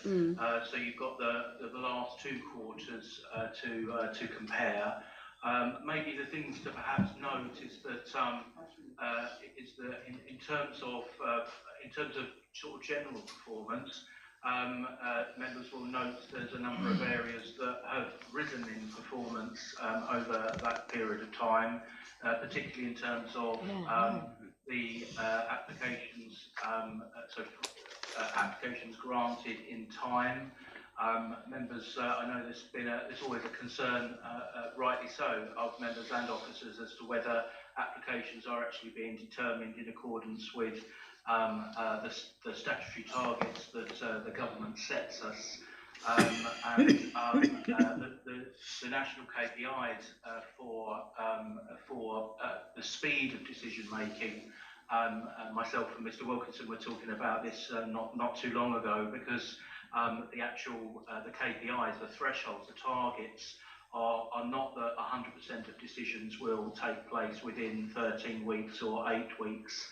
Depending on the type of application, but the targets are between 60 and 70% that the government is seeking for us to do, and that's in recognition that some applications take longer than 13 weeks to determine, particularly if you haven't had all your statutory consultee information back, or there are matters that need to try to be resolved. But I mean, I perhaps would draw members' attention to where earlier this year I informed all members that we were experiencing a significant change in or departure of officers from the development management team, and I think that is kind of reflected in the data between Q4 and Q1, and I think you will see that improving now that those replacement staff are in post. But although there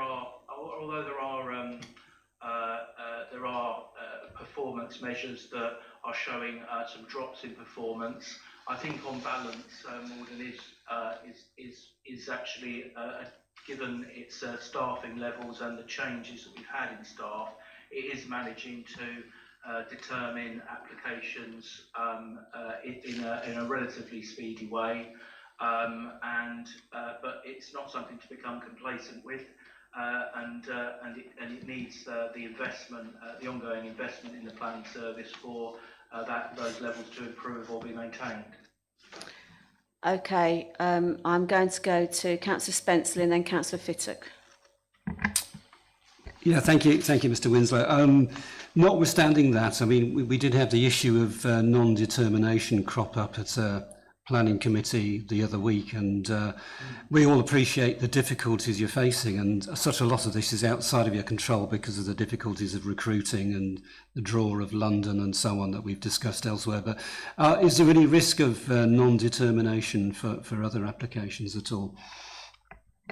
There's always a risk of non-determination to any of the applications, but that's something which as a service which we look to manage. I mean, to look at the application that came before district for non-determination recently, at the point of 13 weeks, we still hadn't received all of the statutory consultations back from statutory consultees like the Environment Agency, and it's just not reasonable for us to take decisions earlier than we have the statutory advice.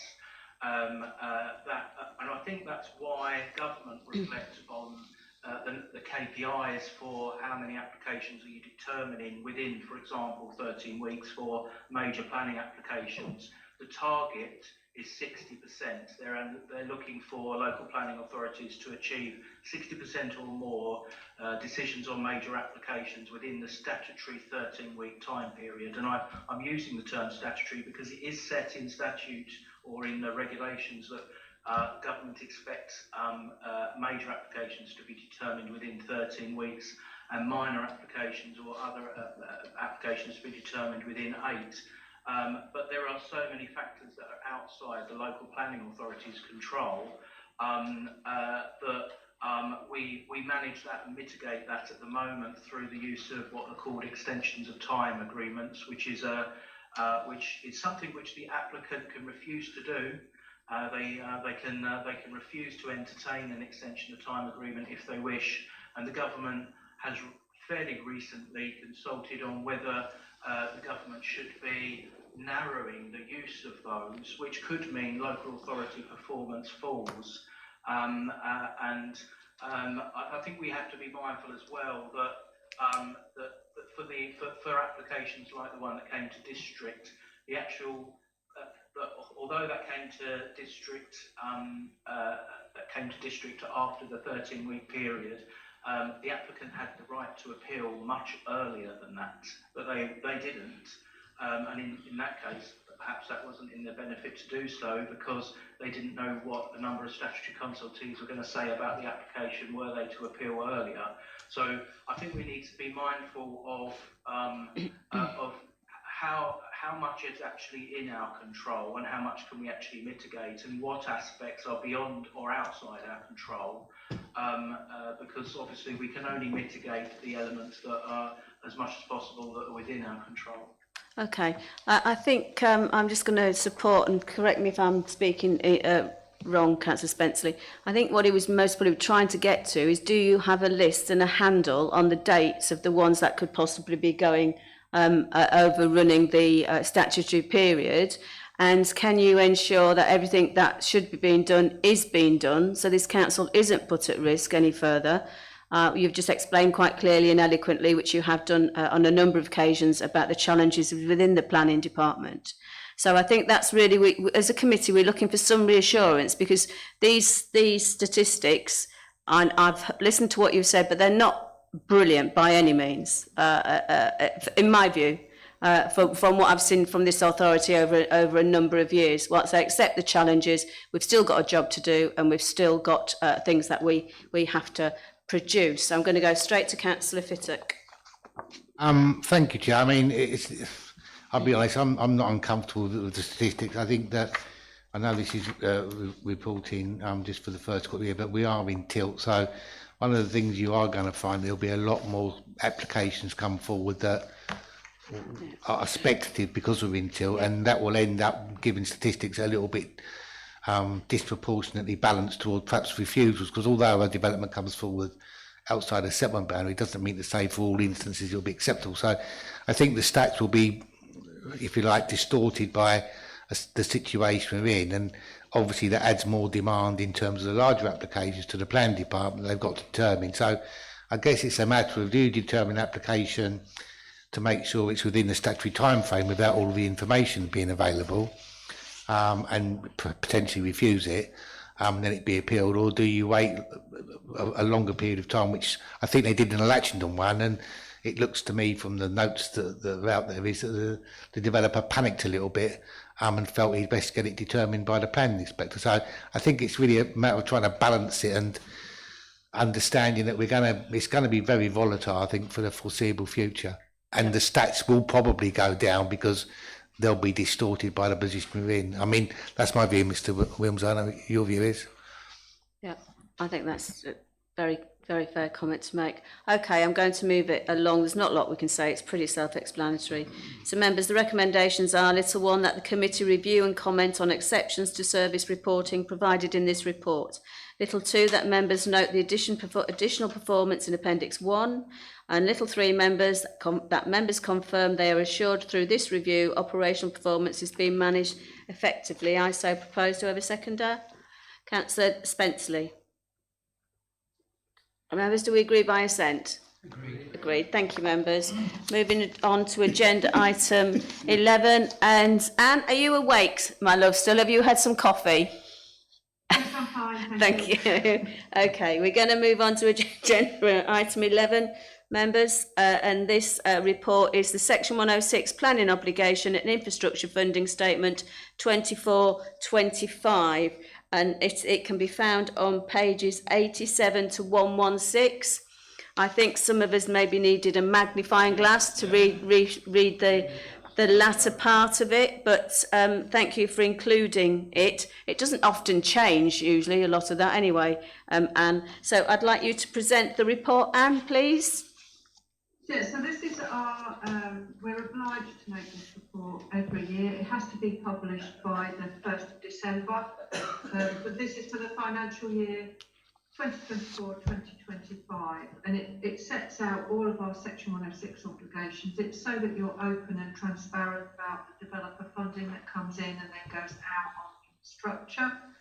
There wasn't a lot of movement last year. It was quite quiet. We only had £11,000 in from a health contribution and for some monitoring. There's quite a lot of money go out, 525,000 roughly.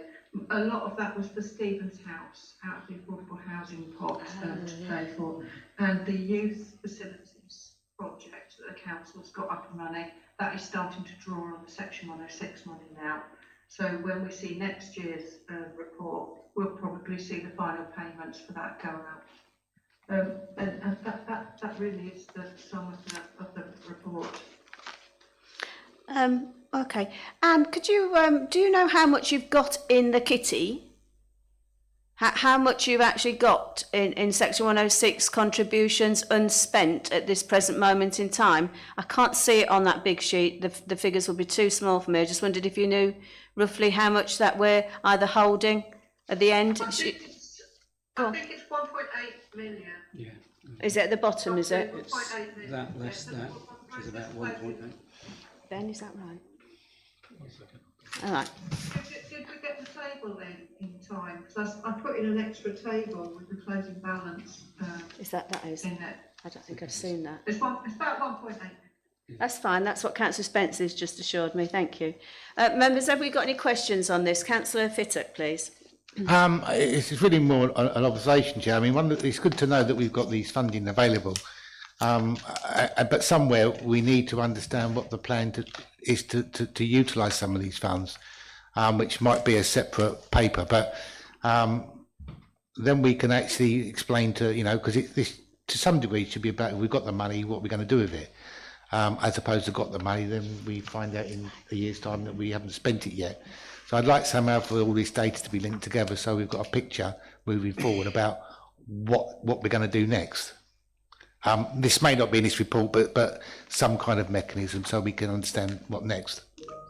I think that's a point well made. Anne, are you happy with that? Are you monitoring and keeping an eye on that? Is it?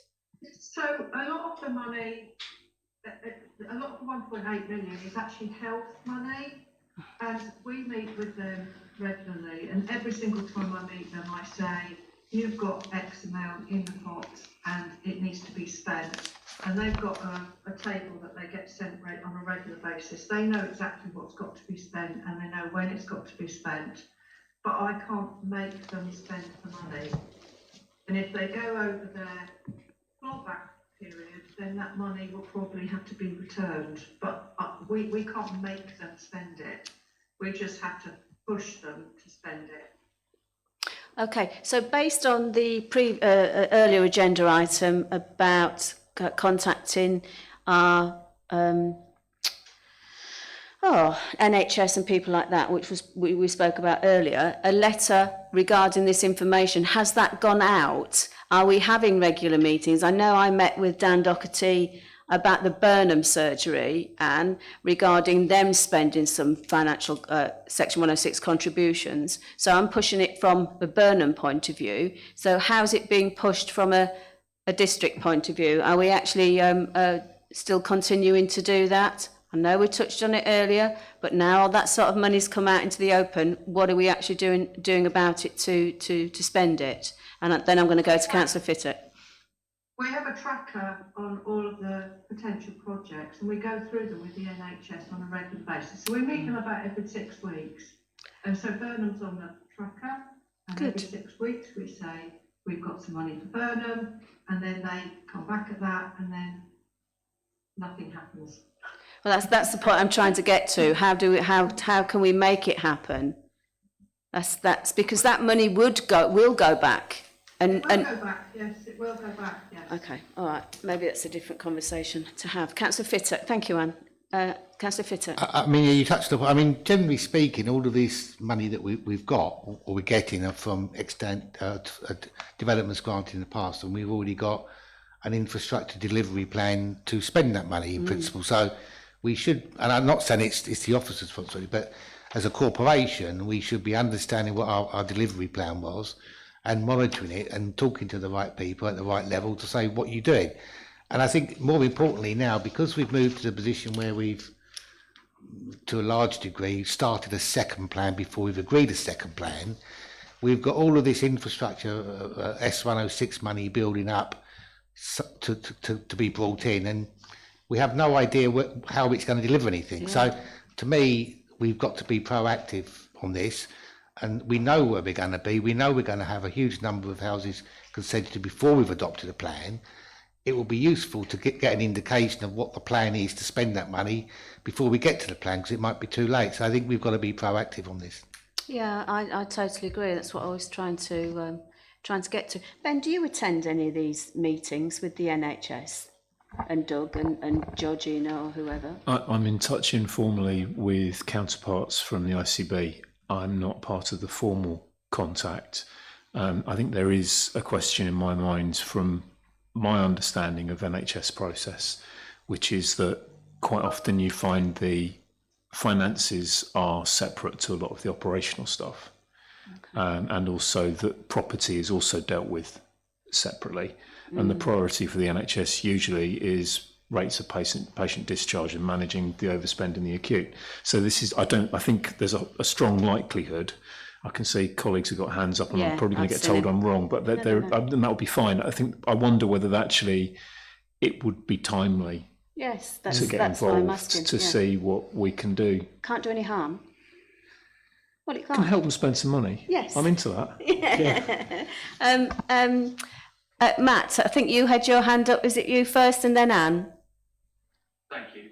That was just to make members of the committee aware that obviously we've been having the Maldon summits as well, which is a collaboration meeting between Essex County Council, the NHS and Maldon District Council, and the spending of NHS money has been part of the agenda of those in the past. I think that where Anne was commenting earlier, that there is a schedule of projects that the NHS are looking to utilise their money. It's important to remember that we are holding the funds, we're the custodians of the fund, really. There are some Section 106 agreements which very specifically say what that's going to be spent on in relation to particular projects. So I think for Councillor Fittock's assurance, we do have for a lot of the money, we do know where the Section 106s are attributing projects, or at least ideas as to where that money will be spent and what for. What we've been trying to do through the collaboration that Anne is talking about, and that includes development management officers attending, in addition to planning policy officers or other colleagues. One of Georgina's team, the health improvement managers, attended as well, because it's part of that collaboration to say, well, these projects, they might take 2 or 3 years to actually plan and deliver by the NHS and get them out of the ground. What is more of an issue that I think we as Maldon District Council need to be aware of is when we are getting close to the need or in the danger zone of having to be repaid, or at least the developers being able to claim the money back if the money's not spent. And we have had that with other contributions in the past, which has led to an escalation matter, if you like, which we've dealt with internally as officers previously. I know Mr. Dodson, for example, has written to different partners to try and ensure that they do have a plan in order to spend that money, because that's money that's been accrued, or at least secured, to mitigate harm that development will otherwise cause without that investment. And it's therefore incredibly important that we do all we can that the third party spends that money What I'd also say is that it's obviously in that table there is money which is more akin to what we can spend it on. So, for example, the youth facilities money is in there, and Mrs. Green is in the room, and there is a project which is being worked on, obviously at the moment with skate parks, etc. So there are NDC projects where there is a little bit more detail, but hopefully that provides members with a little bit more information. Okay, thank you. I'm going to go to Anne and then Councillor Spenceley. I was just about to say, out of the closing balances, really the youth facilities and the health funding, they are the two main amounts that need spending, and we've got the youth facilities in hand within the council. So it's health that is the main issue, and any pressure that we can bring to bear and spend that money, I think, would be helpful. As I said, we meet them every 6 weeks, but it's like turning an oil tanker, trying to get the NHS to spend money. So. Okay, Councillor Bassinger and then Councillor Cyril Norman. I thought it was Councillor Spenceley next. Oh, sorry, did I miss? Sorry. I'll give way. No, give way. Thank you. I do apologise. That's all right. Thank you, Councillor Bassinger. I just feel cross. Anne has summarised what I was going to say, which is that the bulk of this is youth facilities, which is in hand, and health. And if Save Maldon's Medical Services saw these public domain figures and went to the ICB board, as they regularly do with its new chair, Paul Burstow, I think it is, and said, what's happening to this money? I think it would be very helpful because the NHS operates this weird internal market, which seems to make it very difficult for them to, well, they moan about money, quite frankly, quite often, but they often tie themselves in such bureaucratic knots that they can't spend money when it's sort of put in front of them. Yeah. So I do think awkward questions need to be asked. It makes me very cross that 830,000 is unspent. And it's not down to us, it's down to them. Rant over. No, it's very, very well said. I mean, yeah, I totally agree. Councillor Bassinger and then Councillor Cyril Norman. Thank you, Chair. I'd just like to concur exactly with Councillor Spencer. That's exactly the point I was making, is that, again, it's not our fault, it's not planning's fault. We're told when developments come forward that it's being mitigated for the NHS with funds, and we all sort of believe that there is a plan to bring those services forward. And clearly, it seems the NHS are, have their knickers in a twist, basically. And it's really annoying. So I think Councillor Spencer actually nailed it right on the head for me. Thank you. I think a strong letter needs to come from you, Chief Exec, with Ben, the Finance Officer, Director. Chair, if I may, yes, absolutely agree about a letter. And as you know, I meet with Tommy Ebel regularly, the Chief Exec. I think I shall be putting this on the agenda. Well, if you tie it in, sorry to interrupt you, if you tie it in with the performance tables that have just been released, come on, with the bottom, 125th out of 125, ambulance service, 10th out of 10. Not good, the worst. So, I mean, if we've got this money, we should be actually spending and making sure we're actually investing in our areas. Councillor Cyril Norman, please. You manage? Yeah. I'm speechless, actually. I can't believe that we're in that situation. Wow. We're saying it's not our fault. Well, to be perfectly honest, if other people are supposed to be doing it, we should be pushing them all the time. In fact, phoning them every morning. That's what I used to do in my business. But however, the problem is this, that we should not have to give it back to them. I mean, I can't understand that. I mean, you'll have to explain that to me. They are duty bound to pay us it. And I don't think there should be any time scale on it. They do pay it. That's why Mr. Winslow explained where we hold the money. Well, we've got it. But if we're holding it, I mean, it's all very well holding it, but if you've got to give it back, well, it's not a lot of problems. Totally agree, but that's the system. I am nearly speechless that this is happening, and I think that we need to deal with it. I do think it's our fault because we've got to deal with it because they're not, are they? Yeah, I totally understand, but we can't spend their money for them, even though if we had the opportunity, I'm sure we would. Well, we can certainly make them feel uncomfortable. Yeah, I think that's the best thing. I think we've suggested what we're going to do. Okay. Anybody else, members? Okay. So, moving on. Recommendations are, members, that the committee considers the update. Oh, Anne, did you want to say anything else? Did I ignore you? No, thank you. I've got nothing else to say. Okay. Thank you very much. Okay, go back to the recommendations. Little one, that the committee considers the update on section 106 planning obligations. Little two, that the committee approves the Maldon District Council infrastructure funding statement for the financial year 24-25 for the publication as set out in Appendix 1. I so move. Do I have a seconder? Councillor Thompson, please. Members, do we agree by assent? Agree. Well done, members. Not long to go, two more, I think. Moving on to agenda item 12. Bear with me. It's the UK Shared Rural England Prosperity Funds, pages 117 to 122. Can I ask that, Miss Button, you can present this paper for me, please?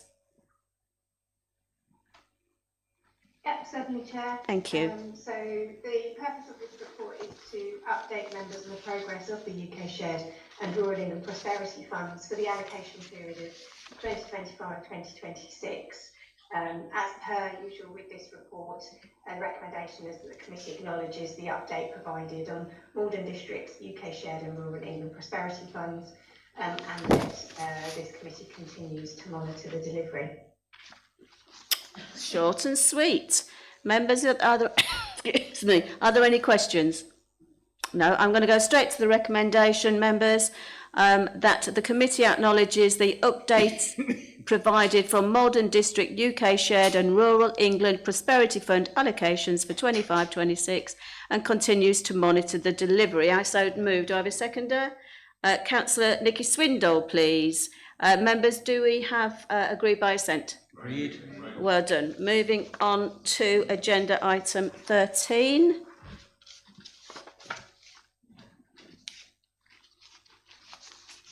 Do you know, I've got a suspicion I forgot to include Mr. Jennings. Mr. Jennings, is he 14, yes. Is he? Oh, okay. I'm beginning to wonder. I thought I'd forgotten you, Mr. Jennings. Agenda item 13, health and safety update Q1 25-26. They can be found on pages 123 to 132. Miss Wheatley, I think you're going to present this with the support of Mr. Beccarini. I am, yes, thank you, Chair. This health and safety report beginning on page 123 covers performance and compliance for Q1, which is the period from the 1st of April to the 30th of June 2025. During this reporting period, there were 3 accidents and incidents, 1 near miss and 3 hazards reported. Details for these can be found on pages 123 to 125. There are 4 additional incidents involving members of the public which have been shown in the reports but greyed out, as these were not due to defects with MDC assets, resources or working practices. However, MDC officers assisted in these incidents by providing first aid and calling an ambulance where necessary. So I'd like to thank these officers for being proactive and providing medical assistance to those members of the public. There were 3 incidents of unacceptable behaviour recorded in Q1, although 2 were made in relation to the same individual. Work to improve the unacceptable behaviour reporting tool and process has been completed and is due to be rolled out next week. Reported incidents continue to be scrutinised through the Health and Safety Managers Group, along with compliance in other areas, with monthly performance updates provided to the extended corporate leadership team. As you say, Chair, our Corporate Health and Safety Manager, Mr. Paul Baccarini, is available this evening to take any questions. Thank you. Members, Councillor Siddle-Norman, please. Yes, I'd like to report. Put your microphone on, please. Thank you. Sorry, there's an accident going to happen behind me. I mean, to be perfectly honest, this piece here, I complained about it 20 years ago when it first came in, because all they've got to do is put that across here and tell everybody to go down there. But to be perfectly honest, if I moved backwards, I could go head over heels down there. And I think it needs dealing with. Thank you. Thank you. I think it's been, Mr. Baccarini, I'm sure, and Miss Wheatley, we have had the health and safety inspection of this chamber on more than one occasion. occasion. I don't know if you wish to comment at the moment, Hannah and Mr Beccarini. I'm sure you got what Councillor Siddle Norman said. It is dangerous, and maybe you should move a little bit, because it is quite dangerous. I'm not saying you shouldn't sit there. I understand that. Excuse me, can I just come in? You can. It's not me I'm worried about. It's probably anybody that Yeah. goes backwards like that. Yeah, I totally agree. I think point taken. Would you like to answer the questions, please? Hannah? Yes, Oh, Chair. yeah.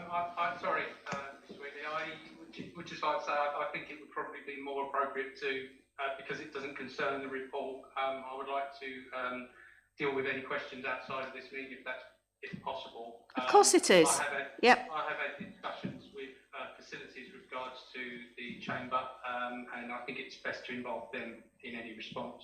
I'm happy with that. Ms Wheatley, are you happy with that, Hannah?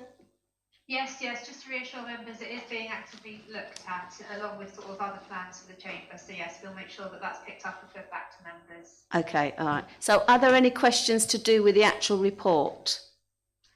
No. So members, I'm going to move the recommendation that members consider the accident and incident statistics and the incidences of unacceptable behaviour reported. Little 2, that members consider progress of key health and safety themes as per section 3.2. I so move. Do I have a seconder? Councillor Ron Pratt. Members, can we agree by assent? Agreed. Thank you very much. Now, moving, excuse me. Moving on to agenda item 14. Now, I've got to admit that I haven't had the paperwork for this, so I do apologise. So I'm sharing it from Councillor Spence's laptop, so bear with me. This is the Council Constitution Planning Appeals Protocol, found on pages 133 to page 140, and this is Mr Winslow, who's going to deliver this. Is that right with you, Mr Winslow? It's Mr Jennings, if that's okay, Oh, Chair. I've totally made a cock-up of that then. I'm here to support Mr Jennings if he needs it. All right. I'm not going to grasp the people who sent me the information that it's incorrect, but okay. Mr Jennings, please. Thank you, Chair. I'm more than happy to set the scene and let Mr Winslow take over any other questions and aspects of it. But just to say that this report comes to your committee by way of reference from the Overview and Scrutiny Committee, having identified 2 areas where it feels the protocol needs strengthening and greater clarification. The 2 scrutiny reviews undertaken by the Overview and Scrutiny Committee, or in those reviews, issues were raised and examined against what was provided for in the protocol. In particular, the role of the nominated member or members in assisting with the preparation and presentation of the Council's case on appeals, and also the role of officers in managing the appeal process and the conflict they may be in where the Planning Committee's decision differs significantly from their own professional opinion. An outcome of both the scrutiny reviews was to endorse the need for a revision to the protocol, which is an important constitutional document. So therefore, to agree and adopt this revised document will give it much needed greater profile and awareness for the benefit of both members and officers, and therefore the Council. I would just simply add that the recommendation in the report, whilst it invites the committee to consider this reference, if the committee is minded to endorse the adoption of this updated document, then that will need to be a recommendation to Council. Thank you, Chair. Thank you very much, Mr Jennings. Councillor Swindle. Do I need to declare an interest being on the Overview and Scrutiny Committee at all? I don't think so. Okay. Not any interest, no, that's fine. Councillor Pratt. Thank you, Madam Chair. I totally agree with the report and welcome it, the clarification it gives. However, I do feel that there's an extra recommendation needed, that although we've got the report and it will go through full council and we'll all put our hands up, the next planning committee that I go to, the officers and the members all look like startled rabbits when we start to implement this. I think we need to consider how we get this message across and perhaps formally train both officers and members on what is expected. Because I understand the words and I've sat and read it, but the number of times I've been at planning meetings where we've overturned an officer's recommendation, and then the officer at the top table will say, so which member is going to go to the appeal? And everybody looks at each other and they put their hands under their bottoms and they say nothing. So I do feel that this is welcome, but could we have an additional recommendation that we train? A supplementary question is, do we need to also include something about the break, that when we say, because a similar look happens at South East, when we go against an officer's recommendation, I've seen it at district planning meetings. We've gone against and they all look and say, is this a break? And officers don't know and members don't know. I think we have the words, what we don't have is either the experience or the training. I think that was a rant rather than a question. No, I think it's very well made. I'm just trying to think how I can put that into a recommendation. Mr Winslow, please. Yes, just on Councillor Pratt's point, so in terms of training for members, should this be approved and council endorse it as well, we do have, at a recommendation of the member training working group as well, a planning appeals planning skills workshop for all members that sits on planning committees, which of course is all of you in the confines of district planning committee. So that we can go through some of the matters in respect of planning appeals and raise awareness, and part of the, I guess, the articulation and carrying out of this updated protocol.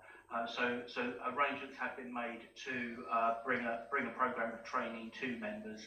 In addition, it's also the briefing and training or upskilling of the chairs of the planning committees.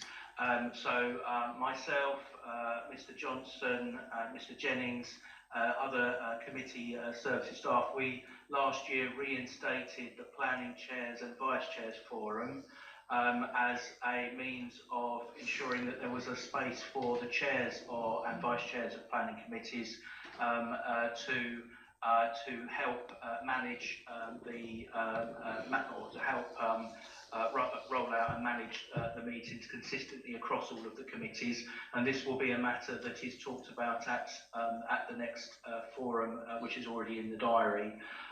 In terms of the constitutional break, this might be an area Mr Jennings wants to come in on as well, Chair. But with the constitutional break, again, there has been some training for the chairs and vice chairs and officers, or if you like, reflections of how that operates in practice. Because I think we agree that at the beginning of the introduction of the constitutional break, there was some confusion in some of the committees as to whether it was actually instigated or not. I think we have addressed that through the training mechanisms that have been utilised since. But if any of the chairs or vice chairs of the planning committees feel that they're not up to speed with their part in that, then we can ensure that that's covered at the next forum as well, which is coming up next month. Before I go to Councillor Fitter, I am going to make an apology here, members, and if I sound a bit dense, then, occasionally I do. I'm a little bit confused on this. So it went to overview and scrutiny. They're now recommending it comes to us to approve a change in our constitution. Is that correct? But we've not been included. I've not seen any pre-documents before this has just come now. So as far as I'm concerned, I haven't really got an understanding of why and how we're doing this. I understand there's been some confusion, but where has this actually come from, and why have we not been updated, or the governance, this committee been updated before now that we're supposed to put a recommendation forward, which I'm a little bit, I'll be led by members, but I don't feel I want to, because I don't feel I've been given enough information at this time to understand what this actually means. So I don't know if anybody's brave enough to come in on there. You know, I'm more than happy. I don't mind corrected. I'm going to an officer rather than Councillor Fittock. Chair, Yes, please. Offer, well, this is a natural flow of an action, really. This is an outcome that the Overview and Scrutiny Committee have identified, and because the outcome is a bit rushed to me. Constitutional It's a bit rushed. Then this committee needs to consider the implications of that and recommend accordingly. So it's a natural flow of a reference from one committee to another. Obviously, the Overview and Scrutiny Committee cannot determine the outcome itself. It needs the reference to the appropriate committee, which is here. I think the question to Stuart is, what went to Overview and Scrutiny Committee for this to be the outcome? What would you consider? Yeah, it's a good question. The chief exec's helped me. When did this? What was it? When did this committee and what triggered it? Why did it go to Overview and Scrutiny?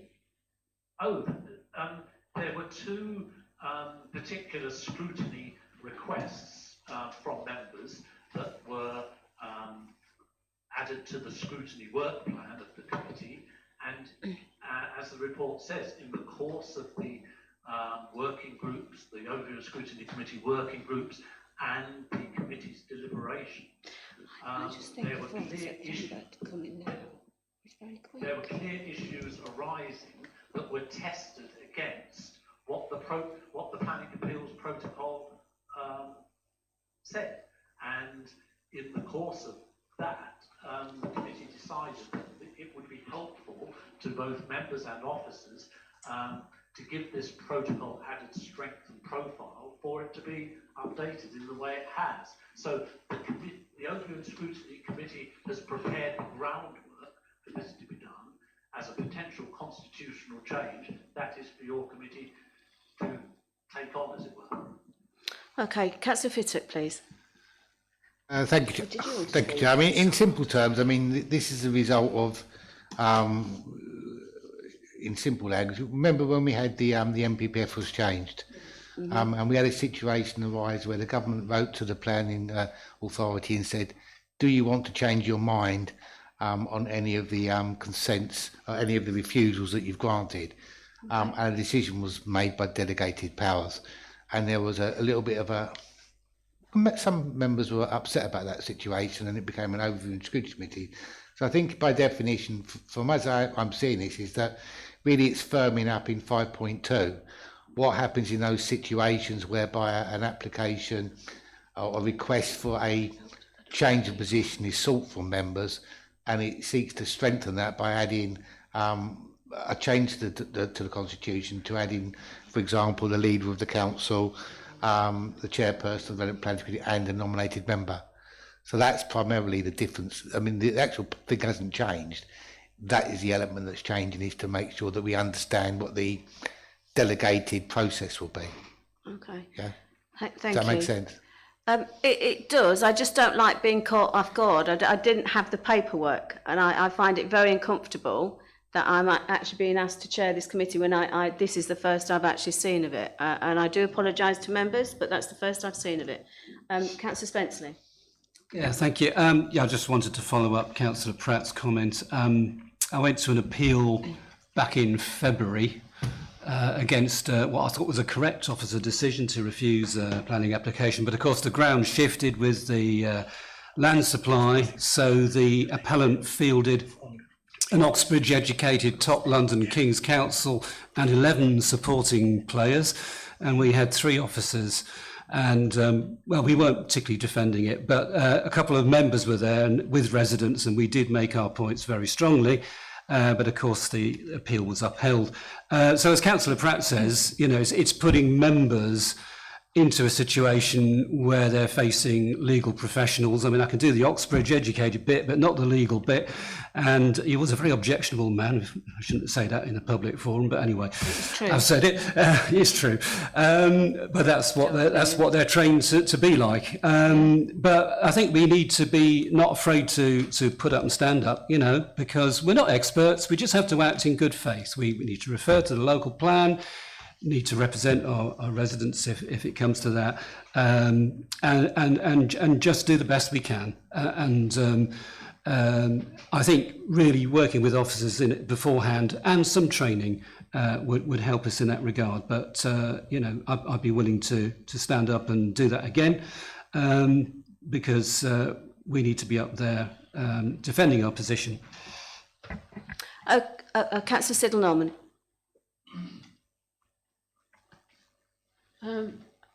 I was actually in this position 20 years ago when I was chairman of the South East, and in fact we did disagree with the officers, and I feel that quite honestly I'm bothered about this, in as far that why are we put on in a position of being councillors to deal with planning applications, when we actually do it, we're then being asked to more or less give a reason for why we disagree. Well, yeah, we do have to. Thank you, though. Councillor Fitter. Thank you, Chair. I mean, I've been through two of these situations now. One at Latchington before, and obviously one at Glebe Meadows where I supported. And I think for clarity, what happens is that what the report is saying is that under normal circumstances, it's very difficult for an officer to conclude the reasons that the members have come up with, so the members need to support that. But we do get support from a barrister that's actually speaking on behalf of, shall we say, the council or the members. But quite often, when it's the members overturned, there is possibly some inspectors would like to speak to the members as well as the barrister. In Latchington, that wasn't so much the case, but obviously I did speak. In the Glebe Meadows appeals, it was the case where they asked us to quantify the reasons why we felt that we disagreed with the officer. So it's not that we're doing it on our own. It's just that there is a little bit of conflict, I suppose, from an officer's perspective on what they can write as a reason for refusal, which we have to support them with. I would just say one thing, though, Chair, is that this is quite good when you've got the normal appeal process, but in the one we've just gone through at Latchington, because of the situation, it became extremely time difficult for both myself and for the officers. So I don't know how you get around that, but the principle's okay, but the time can be very, very difficult if it's a non-determination, which might need a different strategy. Okay. Well, members, I'm in your hands. I've admitted I've not seen it, so I'm more than happy. If you're happy, I'll read the recommendation and we will take the vote, members. So the recommendation is that the committee endorses the revised and strengthened version of the Planning Appeals Protocol and adopts it for the inclusion of the Council's Constitution. I so propose. Do I have a seconder? Councillor Pratt. Members, do we agree by assent? Agreed. Agreed. Thank you. Did somebody want to speak? Oh, and Councillor Siddle-Norman voted against. Do you want that noting, Councillor Siddle-Norman? It's against. Okay, hang on a minute. I think I've got another one on my agenda, haven't I? You're packing up? Yeah, that's the recommendation going to council. Thank you, and thank you, Mr. Jennings. So have we got agenda item 15, recommendation for the overview scrutiny planning enforcement? Chairman, that's detailed on the agenda. It's a recommendation coming forward from overview scrutiny. I think Mr. Jennings is going to. Yeah, I think you. I'm getting confused, and I hate to be confused. Chairman, there's no report. This is an item on the agenda, but there's no report. It's just this. Yeah, to consider the following recommendation to this committee coming forward from the Overview Scrutiny Committee on the 4th of September 2025, that the Performance, Governance and Audit Committee consider reviewing planning enforcement as part of its performance monitoring. The Overview Scrutiny Committee has suggested enforcement data is monitored as part of the Council's performance reports following a watching brief item they have, and with concerns around resource in the area. Any comments?